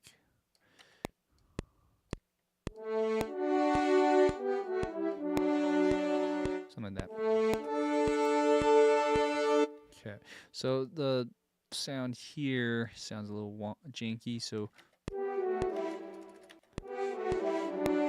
that.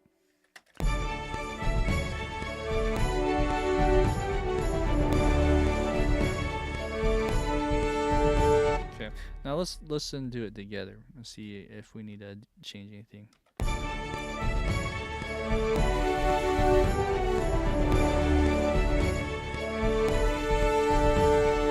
Okay, just a little bit more.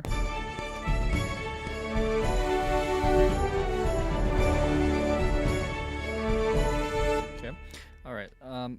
I'm curious to see if I have any other horn sounds that would sound good. The other ones would be, yeah, you have the Jaeger horn, 6, and then Metropolis. Let's try the Metropolis one real quick. So here's that. I think there's legato on this one. So on this one, might have to just do the top voice. There's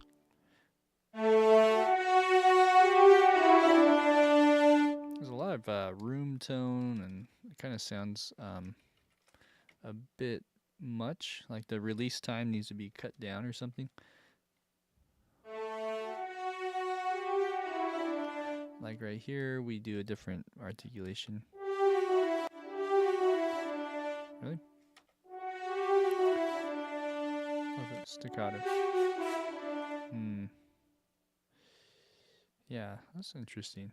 Let's see.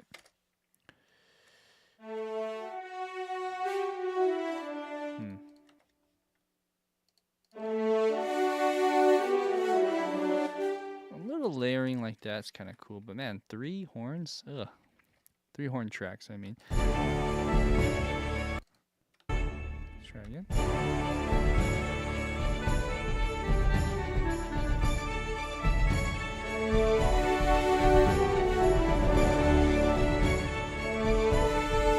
It really sounds nice once you put it together, though. So this one here is a bit loud. This one here, actually both of them probably can go down. Okay. Oh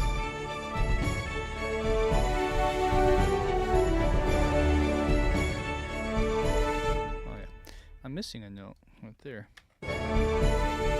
Cool. All right. Oh, now it's like muted. Did I? Cool. Now I feel like that last note might be a little much. Yeah. Also, everything's just a little bit louder in general, so it's kind of hard to A/B that. But okay.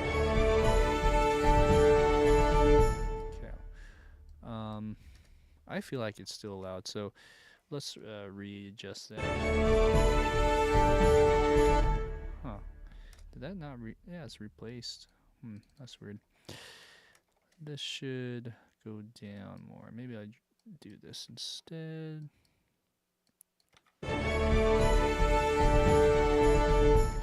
Ah, man, that's weird. Sometimes it doesn't record over. So let's draw it in. Yeah.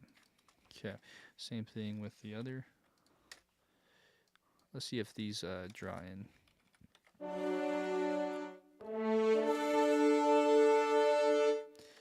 Interesting.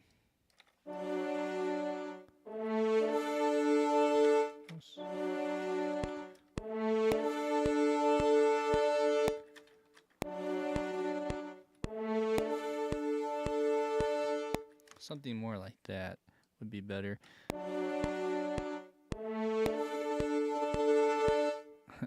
But it's not recording over, so I have to do this.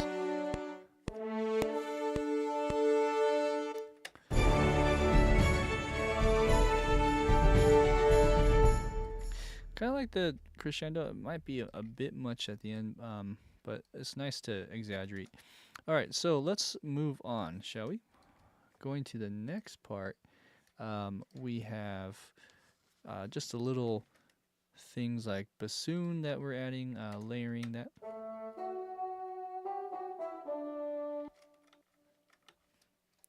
Maybe we slur these.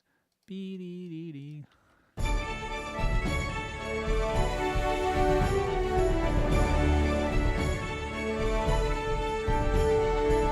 Okay, something around there. I can't really hear the bassoon though.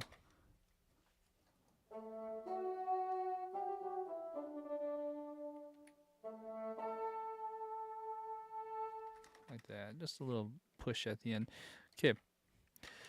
Are we slurring? Are we legatoing these? These are not legatoed. This one too. Okay. Moving on. We have Glockenspiel.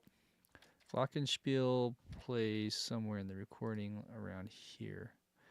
Probably 9. So let's add Glockenspiel. Let's find it. I'll just use Perc as well for this one. I'll take one of these lines here and just copy it. Where is Glockenspiel? Right here. Okay, so we'll bring this down. And there's no key switch on this. Here you go. Okay, good. Let's try the higher one. That's probably the right one. Okay, so next there was harp. Harp plays the entire time, which is hard to hear. It says it in the recording or in the score. Look, might as well try it and just see how it goes. So, do I have a harp? I don't think I do. So let's try this one. We might need to bring some harp glissandos as well. So let's add that in. Okay. Next is, let's just take this one down here.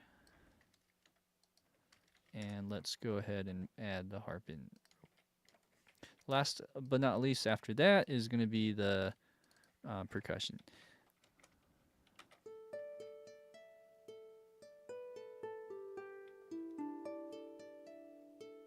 That's weird. I'm not hearing that C sharp for some reason.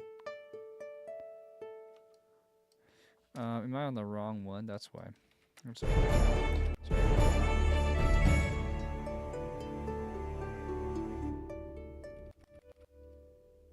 All right, so there's that.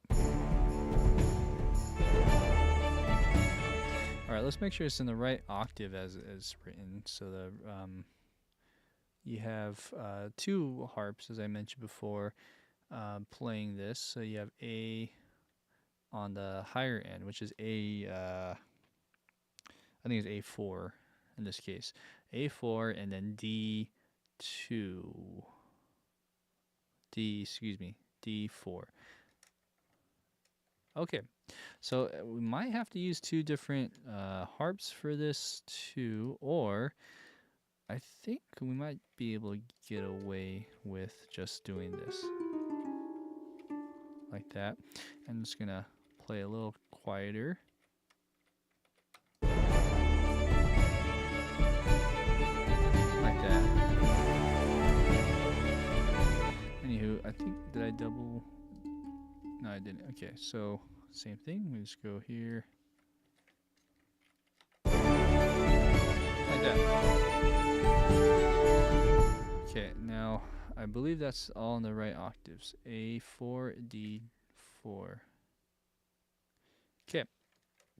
Now we just need the swishes, the swoosh, all that stuff. So let's add that in. Down here we have this, and this. Okay. All right. So this will be pretty easy.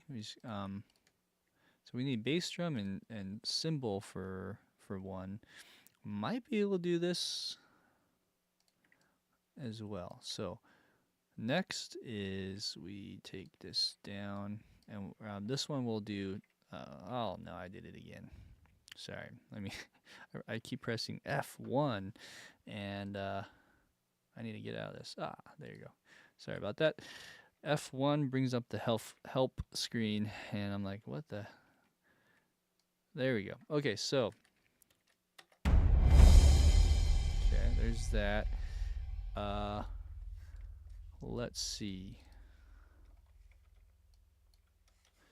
It's a bit much. Cool. That's nice. Okay, so then you have that little thing going on. You do it again probably right before each of those bass hits, right? So you do it again here. And then one more here. There's also a crash symbol according to the score. So why don't we add a crash hit? My favorite crash is the crash combo. It's east-west. So I'll just turn this on, and basically you just put them right after the little roll. So right over right. Let's listen to the score and see what kind of quality of that crash is.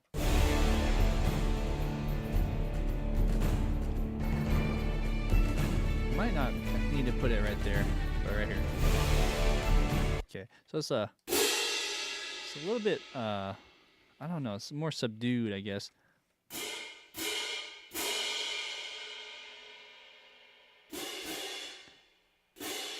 Maybe this one. Okay, so let's bring that over here, and then one more over there. Cool. All right, so there is the crash hit. Let's dial in the volume. Okay. All right, and then last but not least, I actually did too many of those.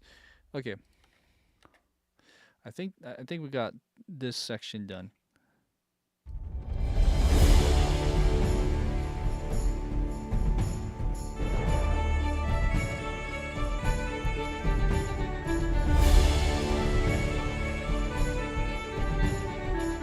Okay, all right. The only thing that could sound better is maybe the bagpipes here just need to be louder somehow. Let's see.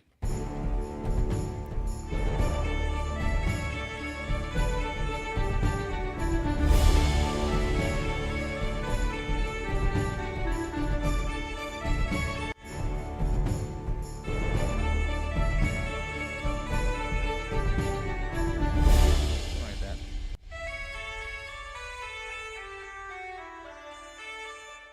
I think that works for the most part. Okay, let's move on. I do want to go to this big chunk here. And we're still missing the actual melody part. So at least for today, let's see if we can get to 30 or something. At least with the melody. So first off, maybe before we even add the woodwind flute or whistle part, let's add the low end stuff again. So we have zoom. I'm just gonna look at what I have here. Yeah, so it dramatically gets quieter. There's different voicings here. Right, so let's see what happens.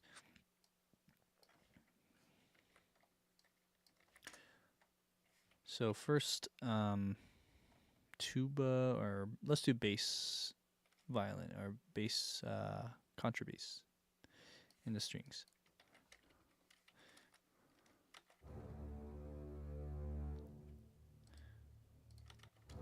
Okay, and we probably need to do something similar here. We just bring this over, bring it like around here. Oops. Let's see, how do I get over? Do I go like, yeah, like this? Okay. So you kind of do that, and then same thing over here.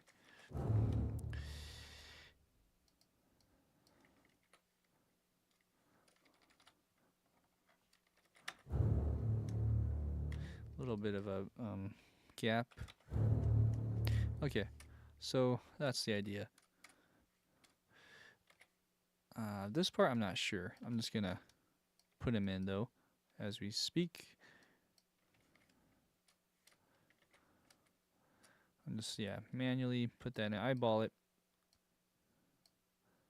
There we go. Next, okay, let's see how the next voicing is. It's pretty much the same thing, but just an octave higher.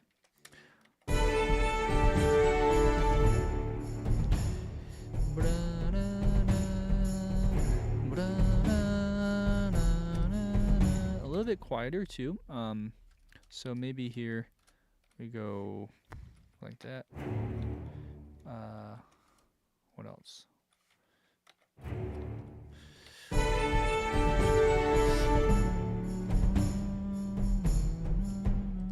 Maybe just a little bit more. Okay. All right. Next, let's see what we have here.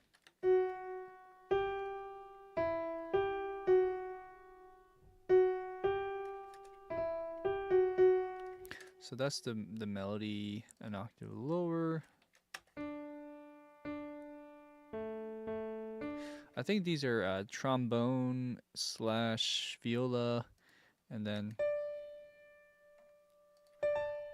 I think this one was the violins in measured tremolos. Okay, so let's do this. Let's do the trombone part now.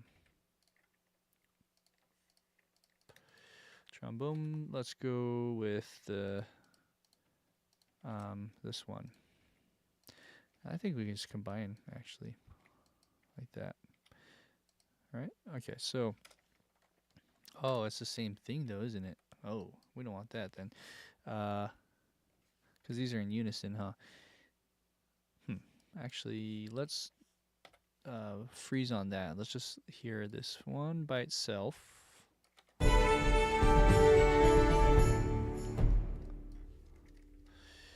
And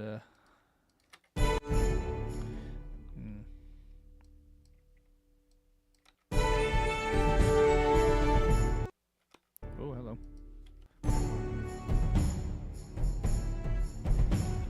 Wow.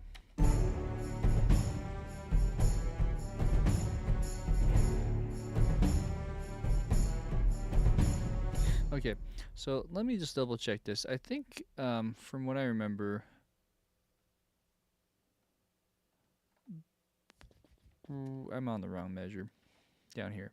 From what I remember, yeah, cello is playing the it's playing the treble clef stuff, whereas viola is actually playing below, which is very interesting. So actually, what I thought was the trombone part is actually the cello part. My bad. In that case, interesting. There's more swooshes here, it looks like, too.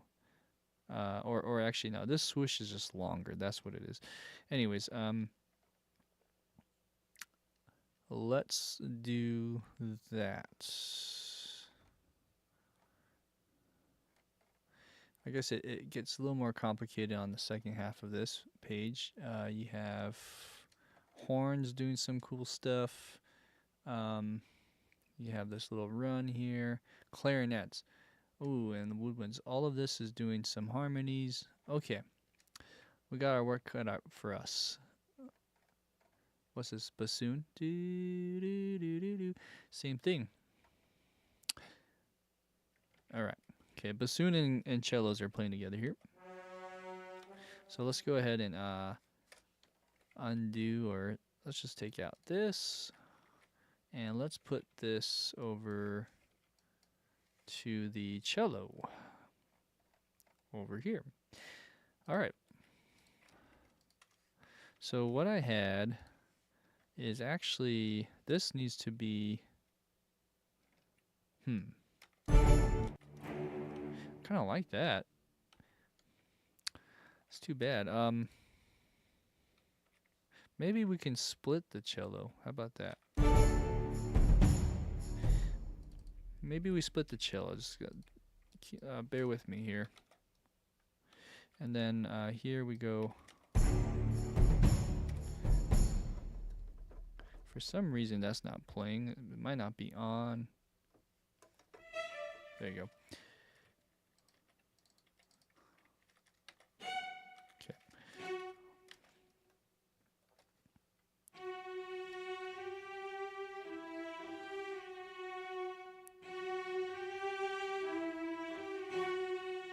Ba-na-na-na. That's weird.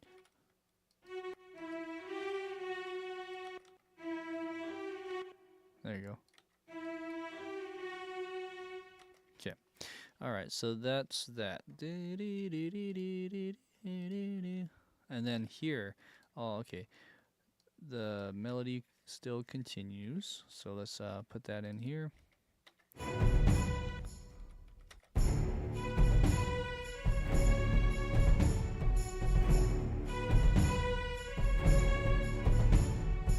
A little bit behind the beat, so we'll bring that in the front.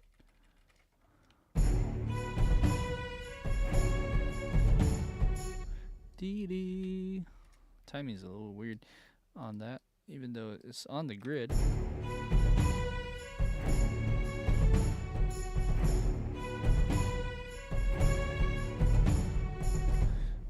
Okay.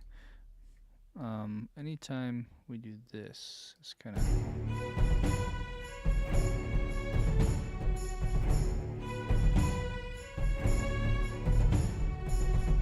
okay. We're almost there.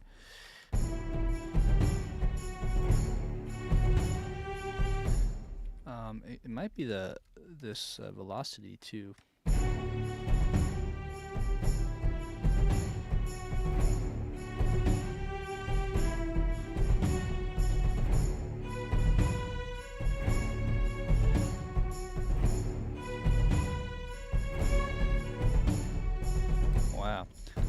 timing is very strange with this library. Sometimes you think it's right on. There you go. That's about a lot better. Okay, so there's that one. Let's go to the bassoon. Bassoon is playing the same thing. Right about there. Okay,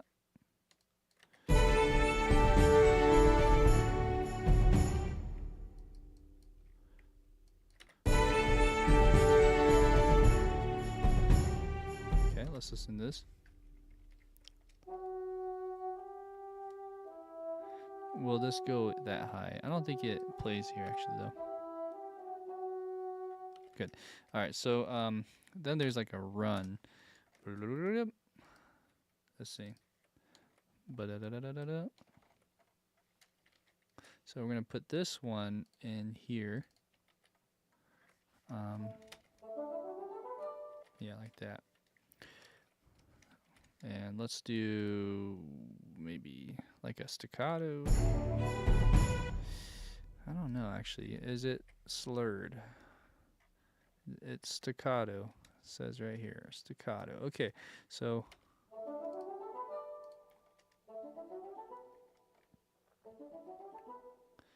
oh, that's weird. That D doesn't work on staccato, but it does on legato. Huh? How does that a thing? Should be the same range. I guess not. So there you go. Huh.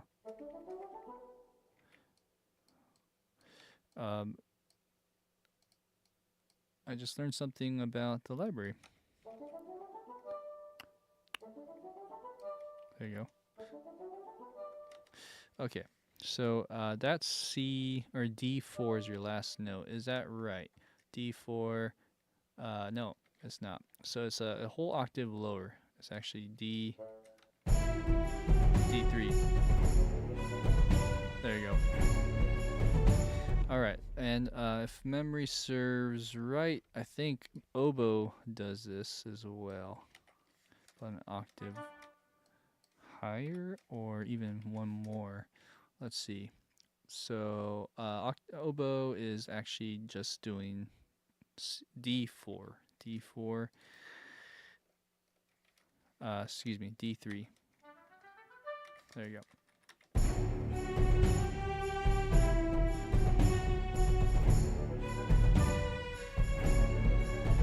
Cool. And then I know that the harp is doing this too. I remember when I was studying this. So let's just add that into the mix. But there's like there's this actually, if that makes sense. One more note. I'm gonna copy that now.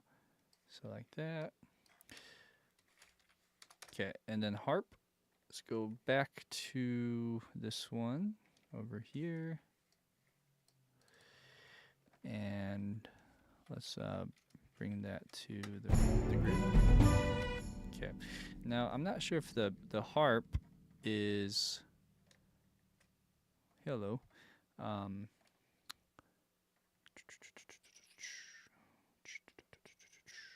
Where are we?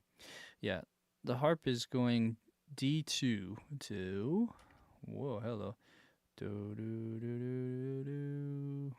It's actually do do do do do do do with a G. Oh, interesting. And then it goes A G A. Okay, we'll do that. Boo do do do do do do. So D3 D3 D4. This is D4. So it goes from D2 to D4. Is this? That does not seem right to me. There you go. Okay, so on this one, there's some double stops happening. Okay, I'm here like that. Hey, Cheyenne's in the house. Cool. All right. So there is that. All right. Okay. So we have here some fun little run ideas. The next part is viola. Viola in the alto.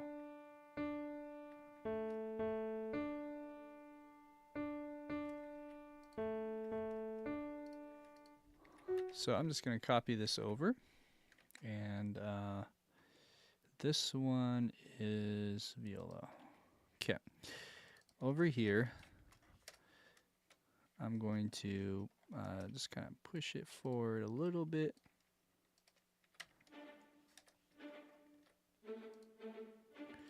And I'm not sure why there's two of them. I might not do that actually, because these are the same libraries. Maybe do like that.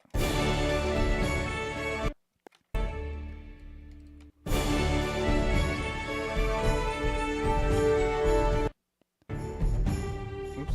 Sorry for the little hiccups here.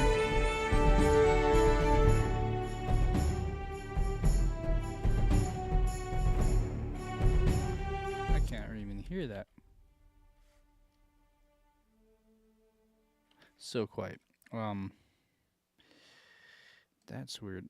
Let's see.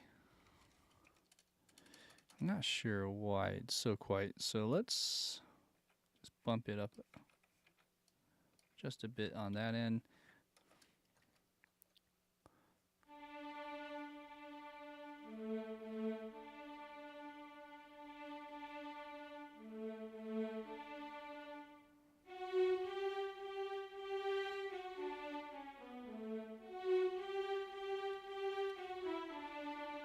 Okay, I'm gonna do a little bit of a break here. Let's hear how that sounds.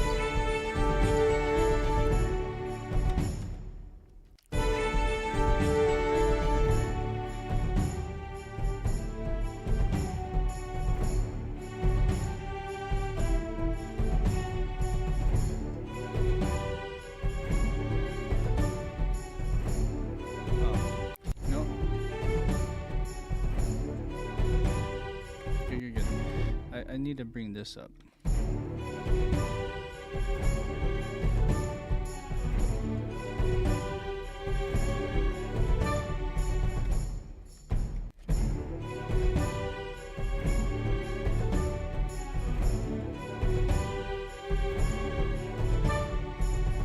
I'm not sure why that oboe gets so honky there. Let's see, are there two of them? No? Oh, that's because of this. Let's bring it down.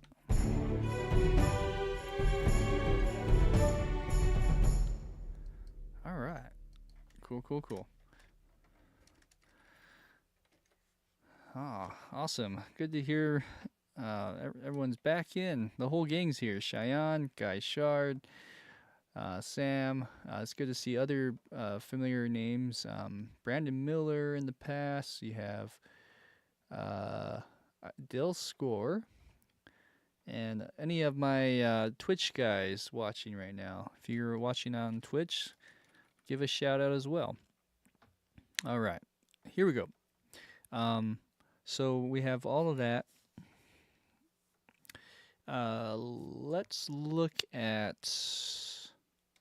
let's see.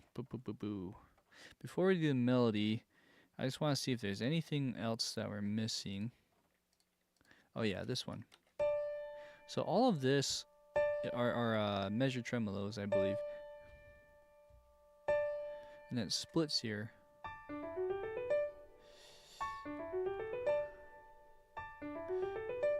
So that run is the oboe, I believe. So here, I'm not sure who this is. So let's just copy this. And let's put that into the violin, probably violin 1 for now. Okay, let's go back. So violin, yeah, here. So you have D's, and then you have A's. I believe these are measured tremolos. Da da da da da da da. And then this is playing measured tremolos split on violin 1.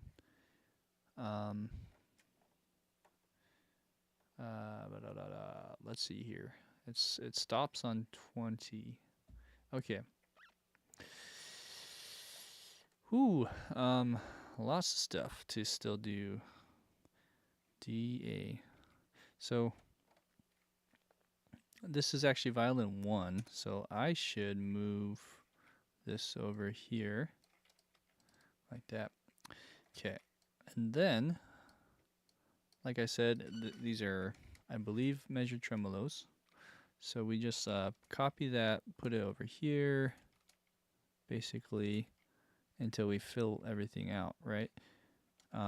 Although not all of this is going to be pretty, so let's see here. Let's just do it like this.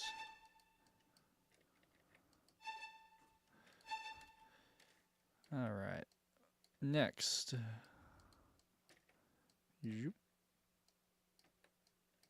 Oops.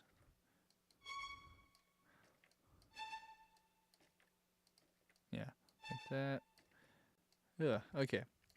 I wish there was an easier way to do that. And then there's D's on the bottom, or on the violin 1. So let's just delete this. These are all D's.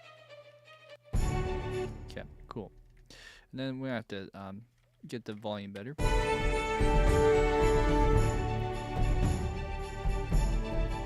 Cool. Let's do one more thing. We're gonna bring the notes forward just a little bit in front of the beat. Oh yeah, and let's also assign it. Measured tremolo, measured tremolo.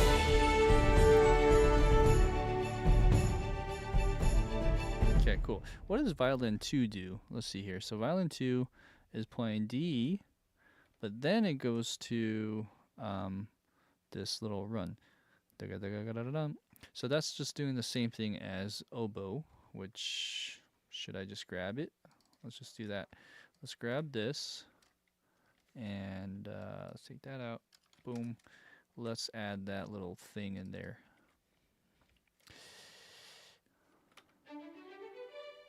Something like that. Maybe we do staccato for that note and measure tremolos for these. Oops, sorry, solo. There you go. Cool. All right, now let's just draw in the dynamics. Oh crap. Go in there. And nice and quiet. Just present.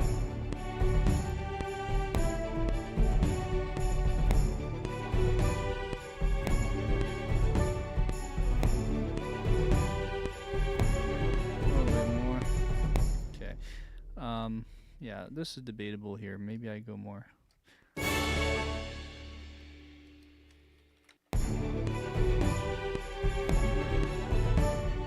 kind of. We want that to shine through a little more on there. Okay. Second, we have violin 2.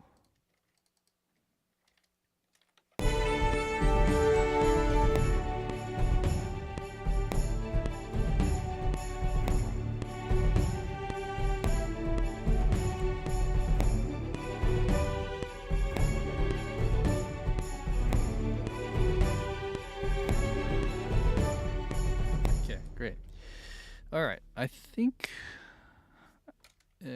we're ready. All right, so pull the big guns. By the way, this melody is so pretty. I love playing it, hearing it. So first off, it's a Sopilka Whistle, and I don't have any whistle that's named Sopilka anywhere, I don't think. But this library is the closest to that. So this is it's called Whistle. And Sopilka is, I believe, a Ukrainian flute made by wood. And, well, I'm not sure about the whistle, but probably. But the Sopilka flute is made by wood. So I'm assuming the whistle, which is probably like a higher version of that, is is also made out of wood. But anyways, so we have here this pretty little melody.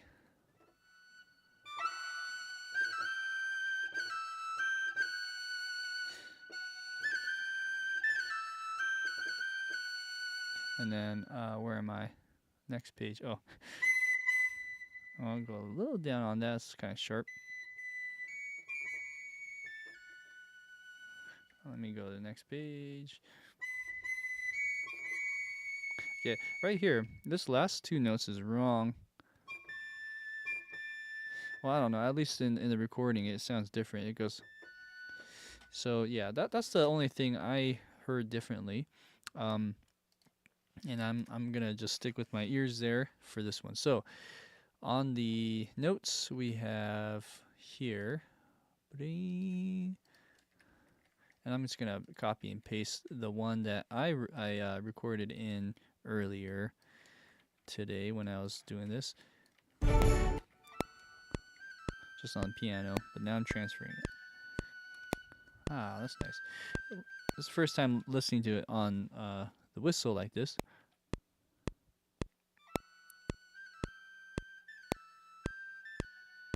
It's a bit quiet. Let's bring it up just a little more. Oh, okay, sorry. Let the computer buffer and do its thing. Here we go.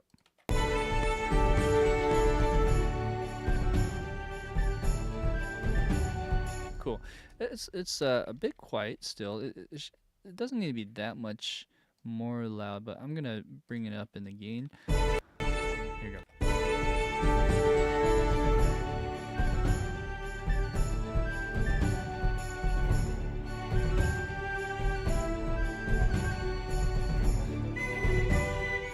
Right there. So for whatever reason, this is a bit sharp.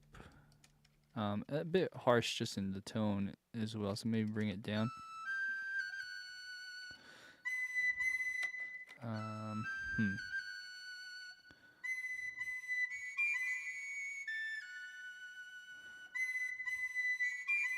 That B. If I can do something about that B. I don't know if it's in the octave or in the velocity. Sounds like it. Yeah, it sounds already better.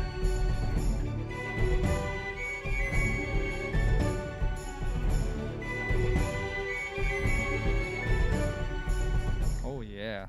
So to me that sounds really good with staying true to that tone. Let's listen to the recording. Right? It's really close.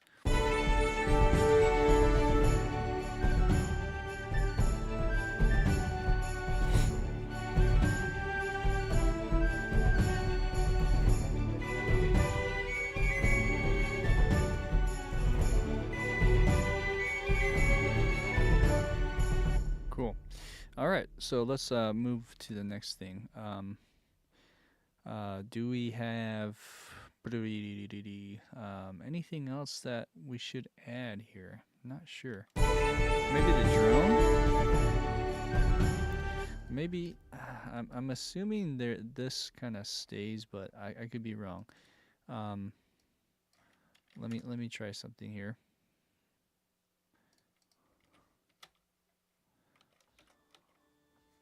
So we kind of keep this drone in the bagpipe going for a second, at least till the end of this phrase.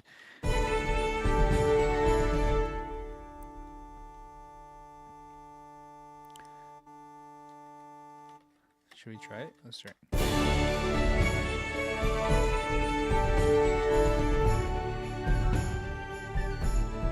Just gives it a little bit of that warm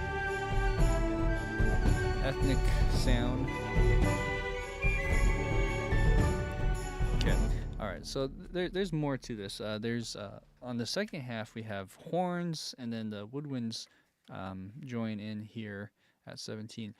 I really want to do the horn part, which is the next section, but I'll refrain. Let's just do the horn rips instead. So we have They're really strong rips. Like it's like something like that. Say an A, D, and A, something like that.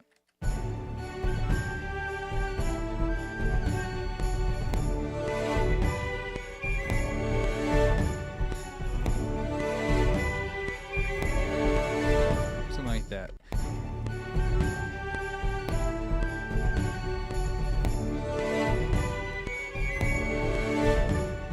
It's a little bit short on the first one. Okay. Let's see.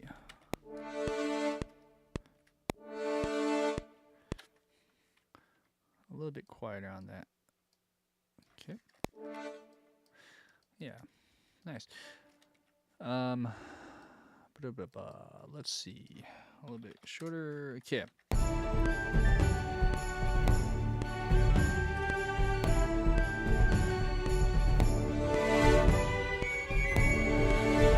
Cool. So let's bring it down just a notch.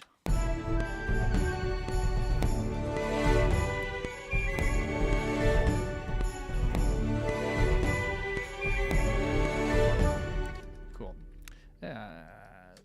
We'll get it right, but something with one of these settings here. See, like this one isn't as high, as you can hear it like visually too. So we bring it up maybe.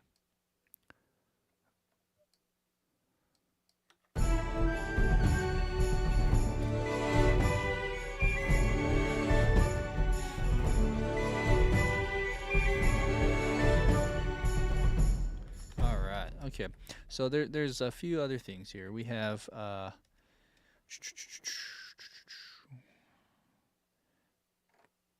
I think the first half is pretty good for the most part. Okay, so this is where it gets a little weird. Is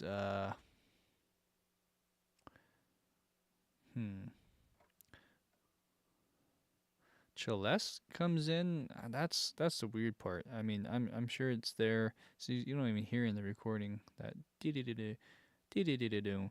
But we'll add that in, and then oh, there's snare drum. Ooh, and that's exciting. Okay, so we'll do that and match that with the horn. Got a bass on the downbeat or the offbeat here. We can do that later. Let's do the more obvious one, which is up here. So you have contrabass, clarinet, contrabassoon, which I missed. I'll add that back in. But it looks like they don't come in before that. They only come in here. Okay, good. And then the other thing would be this clarinets and upper woodwinds. So I got oboe in. It's just clarinet and flutes, looks like. Let's grab a piano. Oops, sorry. Like that.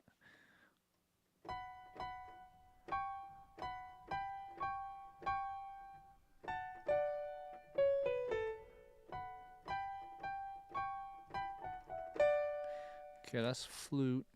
Cool, I think I can remember that.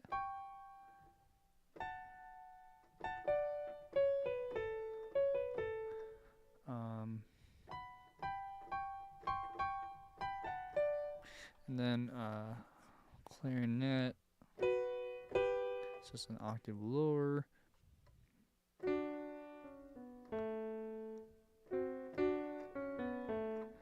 And then after that, same thing.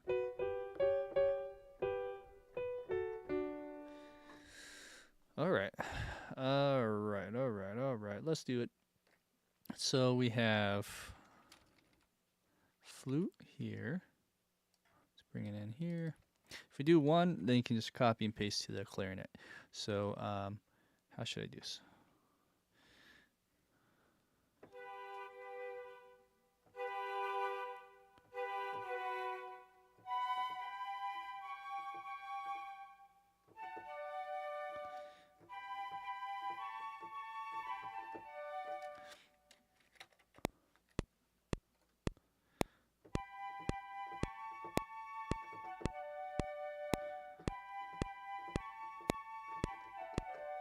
I kind of flubbed that, but we can fix that real quick. So then this is all in just a sustain long.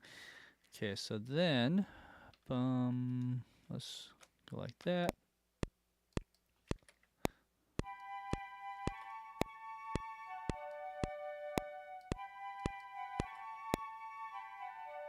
Okay, a little short on these notes.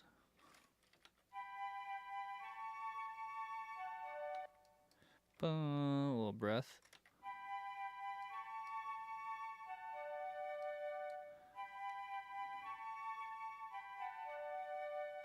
Cool. A little breath here. All right, so let's push this forward a little bit.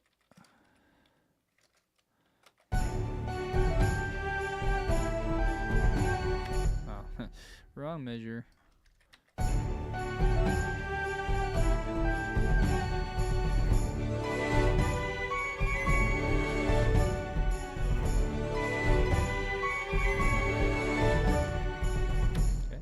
I believe that's in the right octave. Let's double check though. F sharp 4, B4. Is that right? Am I saying that right? F sharp 4. Because C4 is here. Okay. So I believe that's in the right. Okay. G. Oh yeah. First note should be F sharp though. All right, good. Let's bring it up just a hair.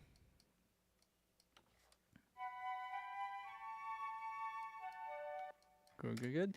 All right, let's do that now with the clarinet. Clarinets are an octave lower though.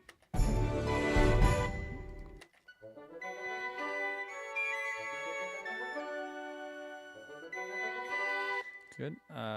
Bassoon can probably be a little bit quieter.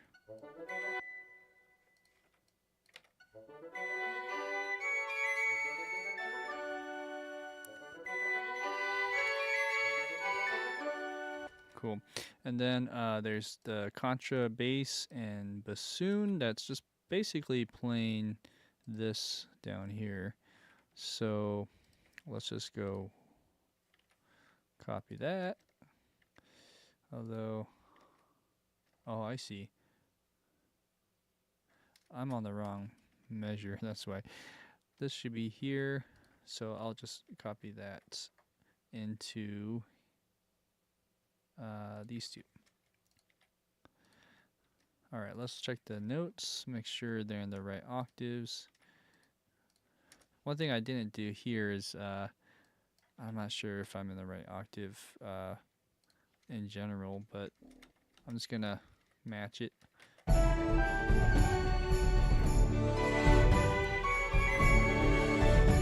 Okay, but yeah, that sounds pretty good to me. There's a few other things I mentioned. There's snare and bass. I think I'll remember that.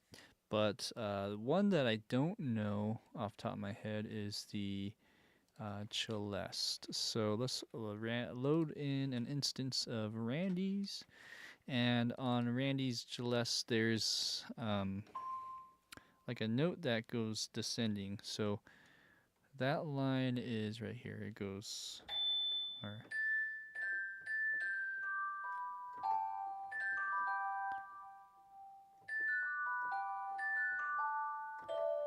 Interesting. So it's spelling out like a G, or what's that? What is that?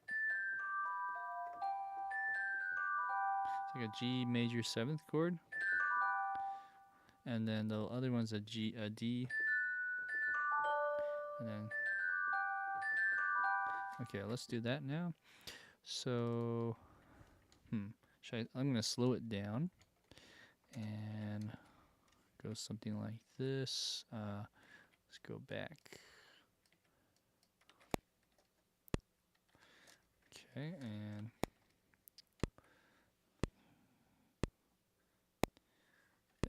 is this the measure? 17 is the measure. Okay, 1, 2, 3, 4, 1, 2. right. My sense of time is off. Something. 16th notes, right? What am I doing wrong?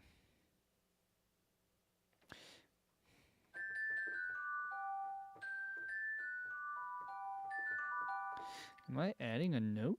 Oh, okay, I see. My bad. All right, so that's all we need. Let's just now go ahead and put the rest in there. So it goes like that, and then here we have D, D. Not the letter D, but the note, and then D da da.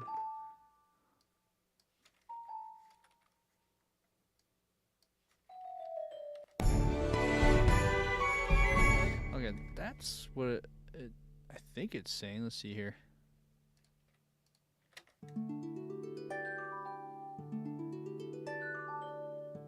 All right, and let's just double check. Yeah, beat 4. Good. Okay. So you can barely hear that with everything else. So I think we're good though on that end. Okay. Next, before we do anything, let's put a little more reverb on that. Bass drum. So there's a bass drum hit on beat 3 of each of these. Like that. Or is it? It's on 17. And let's go lower.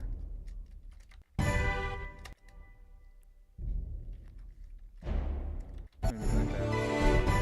There you go. Okay, so we have a bass hit, and then we have a snare roll. I don't think I have a snare drum here, so let's add snare. Which one should I use? Let's do this one. Okay, so let's take one of these.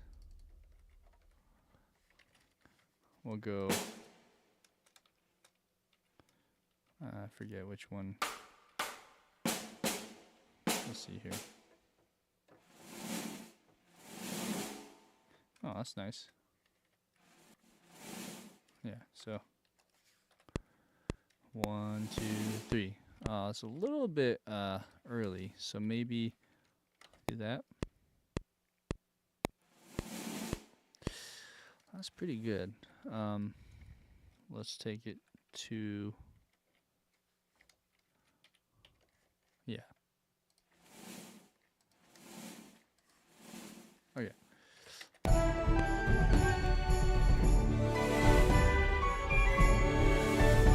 Okay, it's still just a hair early.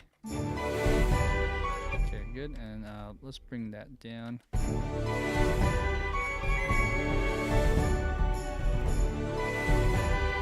Oh yeah, I don't know why the piano was muted. I do know why. I actually did that on accident. Okay, here we go.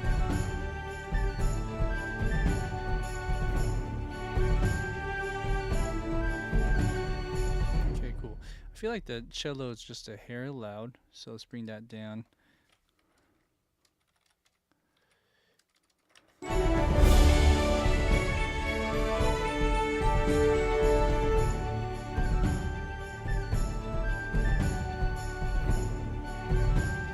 And then the drums here overall just a hair loud. So let's grab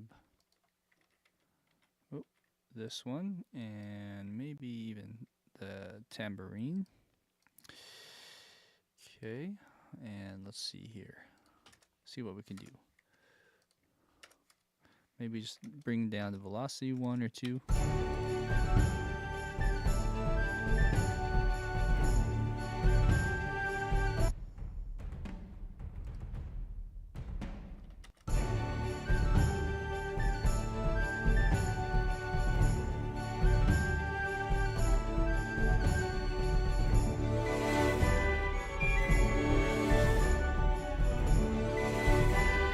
So it's this one's kind of loud.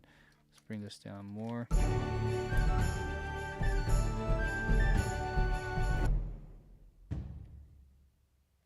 As opposed to Yeah, okay, that's a little quieter.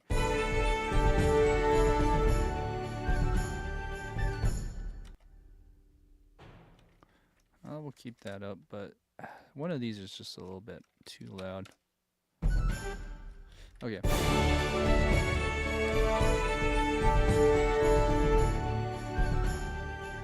Good. All right, and there should be another crash here, actually. So one more. One more. Whoops, wrong button. We'll take this and go like that. We'll do a stretch. There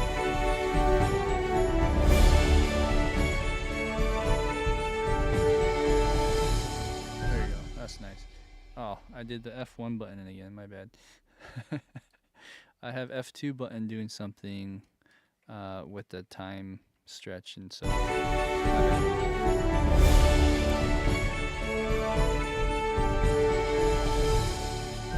that's nice. Is there anything else on that little spot? There's a swell with the cymbal, but I guess there's just a timpani hit there. Okay, let's add a timpani hit and we can move on. So timpani. Oh, hello. Just a softer hit. There you go.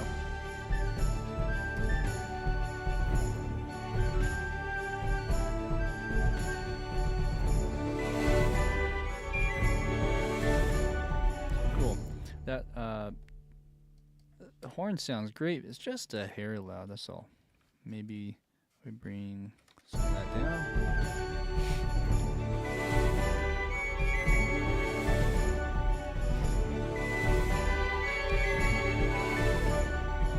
I don't know what that was.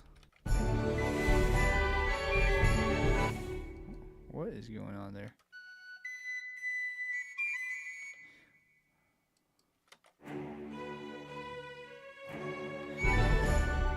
Oh, I'm hearing something weird. Did I pay something? No? It's probably the clarinet. That's what I'm hearing. So too loud. Overall with clarinet.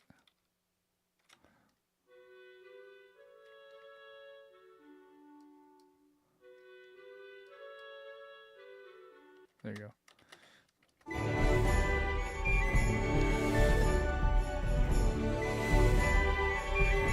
Alright. Cool, cool, cool. This part I feel like can still be a little louder.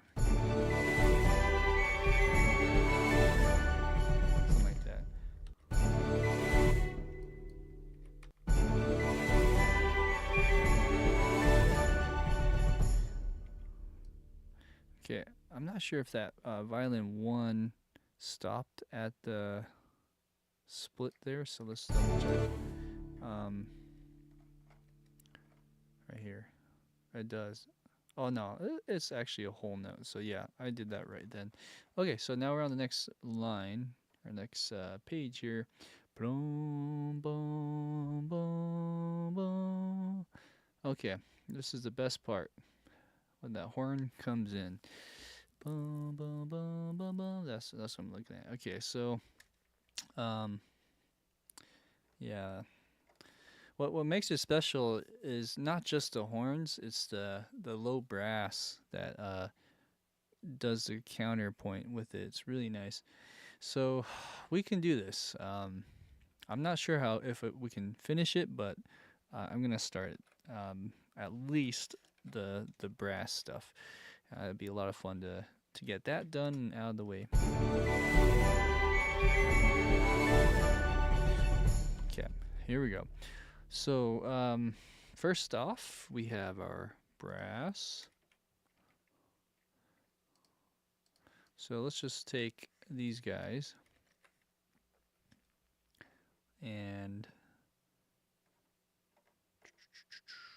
let's put this over here somewhere.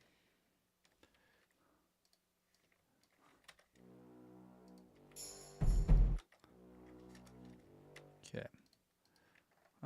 Legato maybe? Probably legato. Like that. Okay. So then we have this. I think what I'm confusing the bass line is actually string bass. Now I'm sort of shooting myself in the foot here, but let me just double check this again.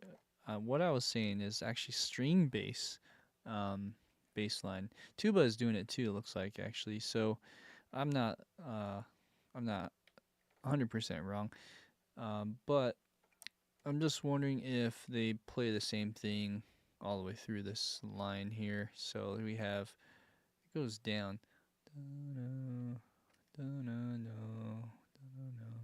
Yeah.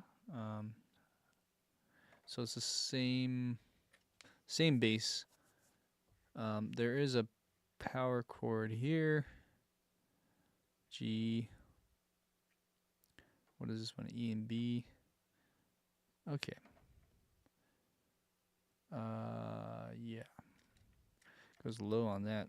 So G. That's a G, right? Yeah, that's a G and that's an E. Okay. Yeah. So let's hope for the best. Make sure this is right. Good. Okay. So now let's get it to the right volume.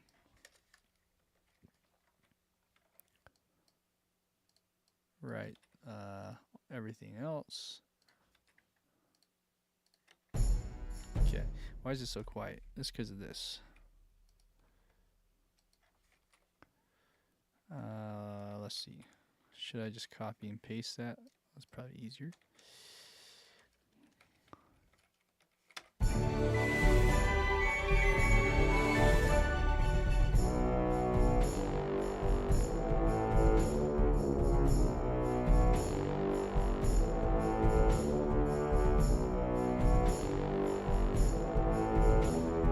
Right there. I don't know if that's right.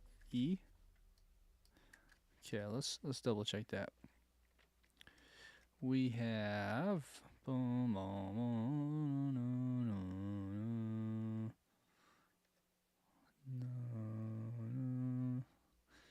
so why did I go high on that? That's weird. It should be an A D.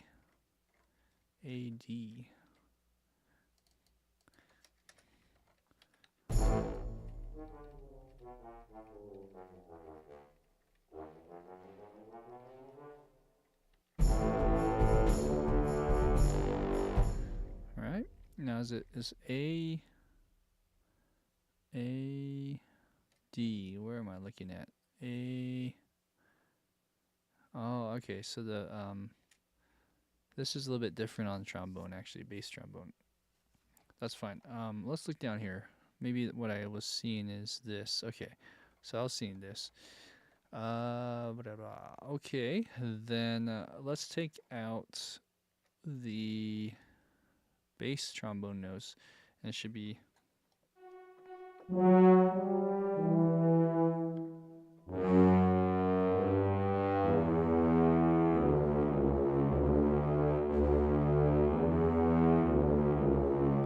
Anyways, do I have that? Let's double check. So over here, this one should be.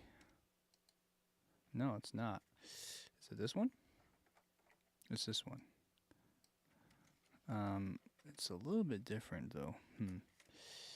Okay, so go to the bass trombone part.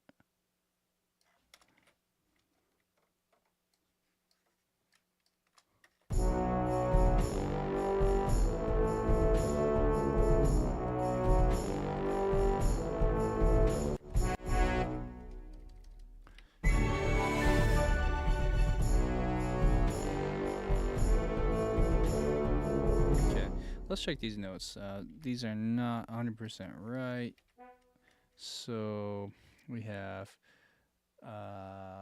F sharp, G, E, D, C sharp, D. F sharp, G, I already forgot it. F sharp, G, E, D, C sharp, D. Okay. All right. Next we have D again, and the next measure E, D, D, C sharp, B, F sharp. Okay. I'm just gonna delete this.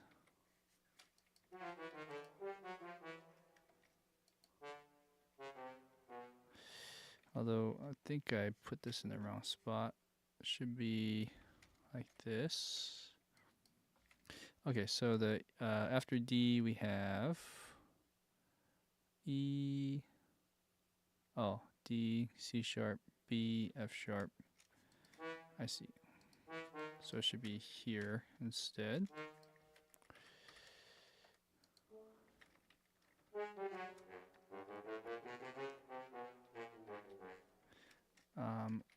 F sharp. I think it was E? No, A. A, E, G. Okay. A, E.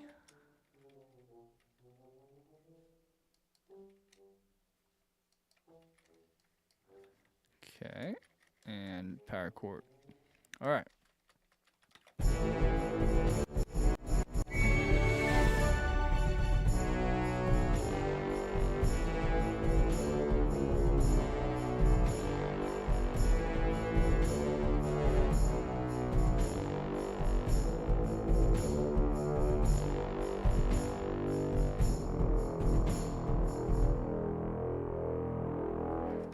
I think that you hold it for those two measures, right? I'm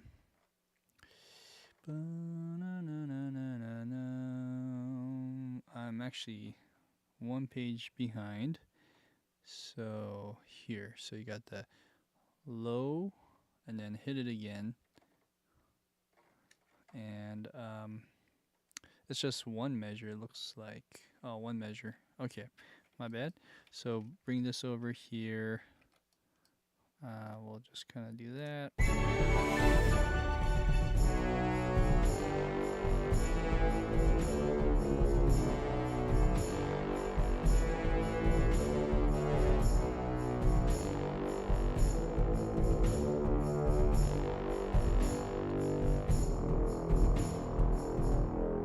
Okay. Although, is that... this needs to be... There you go. Alright, so the other option is, how does it sound if it's just a sustain?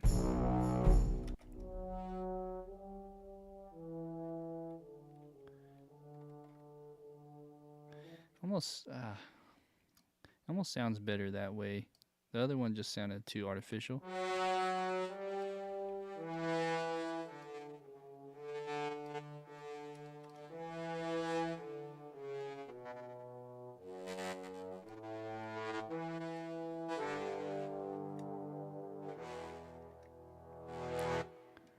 Something like that. Make it bigger.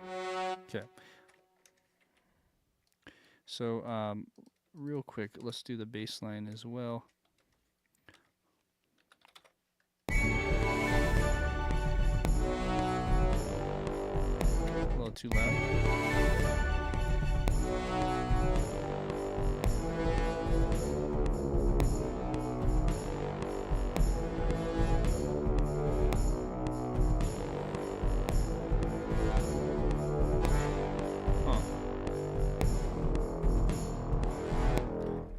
And this needs to be here.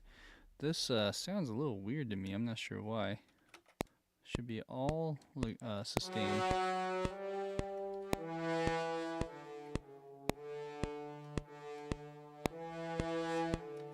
Let's try again.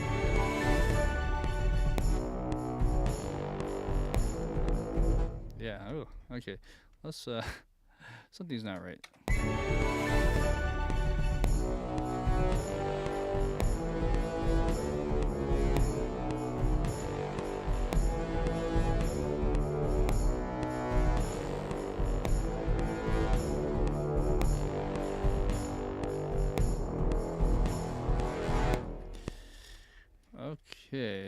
Yeah. I'm not confident on the tone. Something is just not jiving here. Am I getting the notes all mixed up? Maybe not the right notes. Let's see here.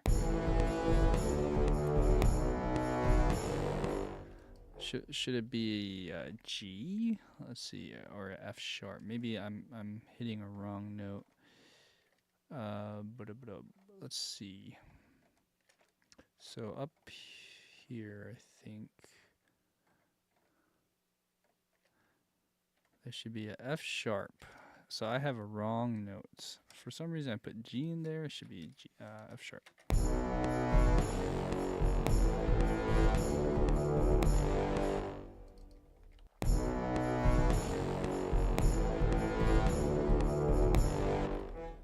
And that's interesting, that E.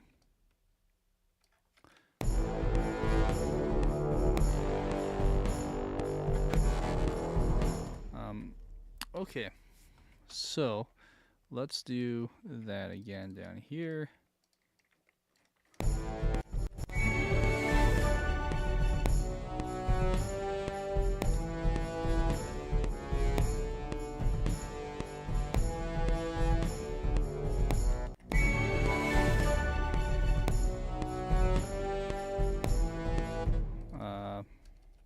Yeah, I thought I affected the sound more, but it was actually mostly this one.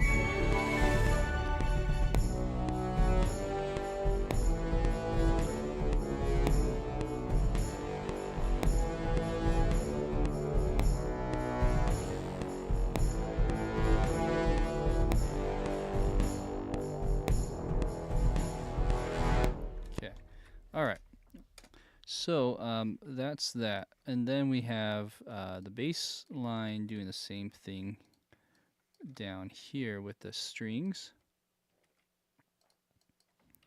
and on this note, I'm not sure what the cello's doing per se, but pretty confident with the bass.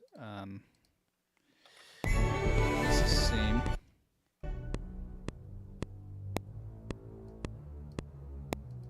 What if we did this one?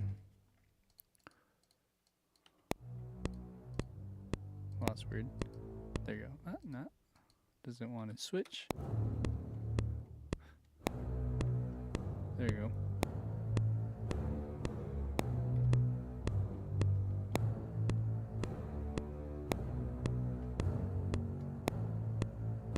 Alright. We'll get to the cello in a little bit. Let's just do now the horn part. So the horn part, it goes something like this.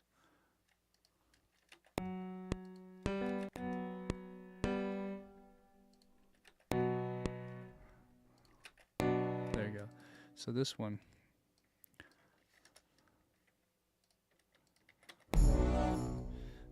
I'm just gonna draw this in. So we have bum. Okay, and that's okay,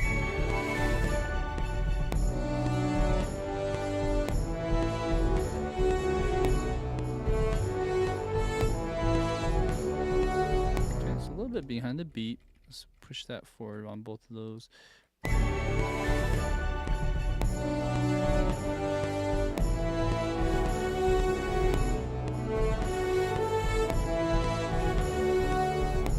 Okay, this horn is a bit dry, so I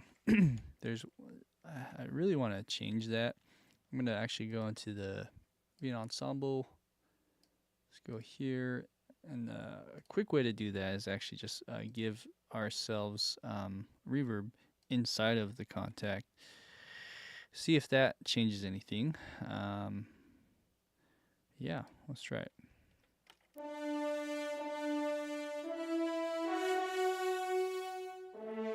Okay, so that's a room reverb. What if we did hall?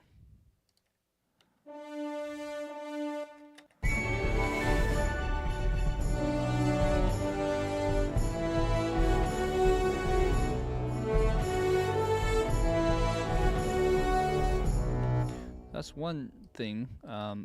There's probably other things we could do to make this sound better. First, for instance, this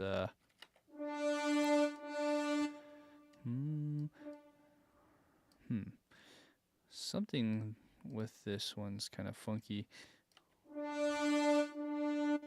Maybe it's just too much of a exaggeration.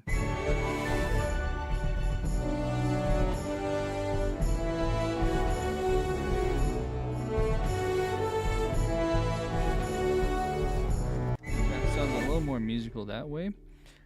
Just a little curve going down each time. Maybe we do that for this one too.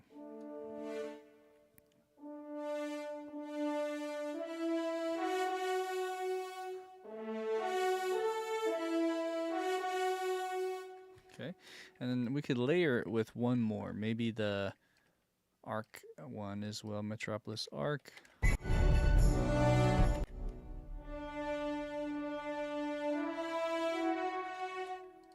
Let's make the second note just a bit shorter.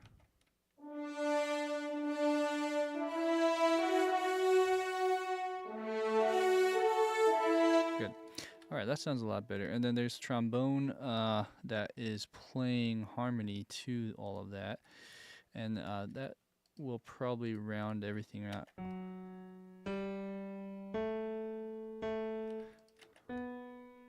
This one.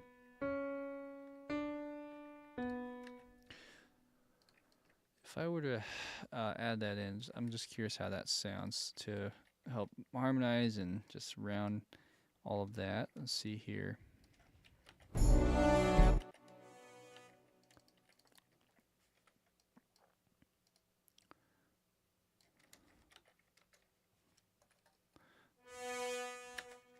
Let's try it with everything.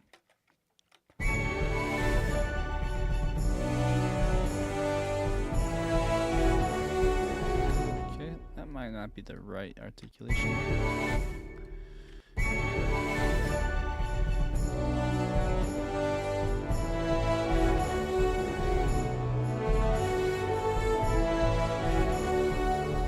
Okay.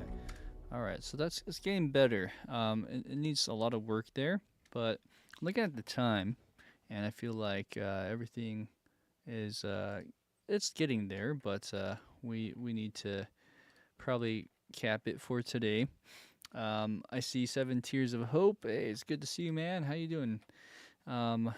With that being said, let's go ahead and press play from the very beginning of all of this.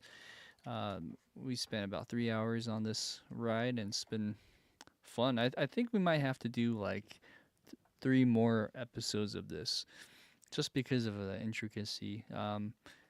I mean, that middle section is going to take a long time, and we'll see. But I'm thinking 4 sessions, maybe 5 at most. Let's try listening to this though from the top. Here we go.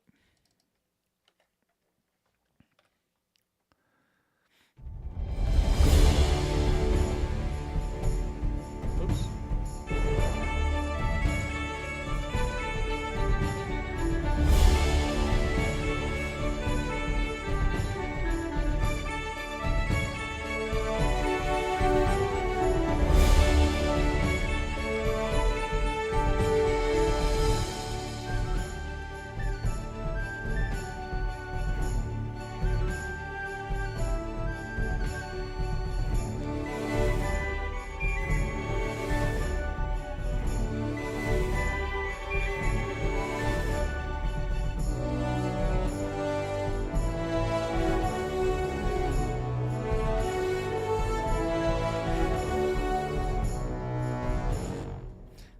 Sorry about that. I actually pressed Control-Alt-Delete. I didn't want to do that. I have all these shortcut keys with my cameras, you know, not popping up and popping back in like this. So anyways, it's actually close to the Control-Alt-Delete key, and I probably did something when I did that probably went black or something on your screen. Anyways, thanks for watching, guys. It's been a blast to get this one going, and looking forward to finishing this one up. All right, thanks for watching. Take care. I'll see you next time.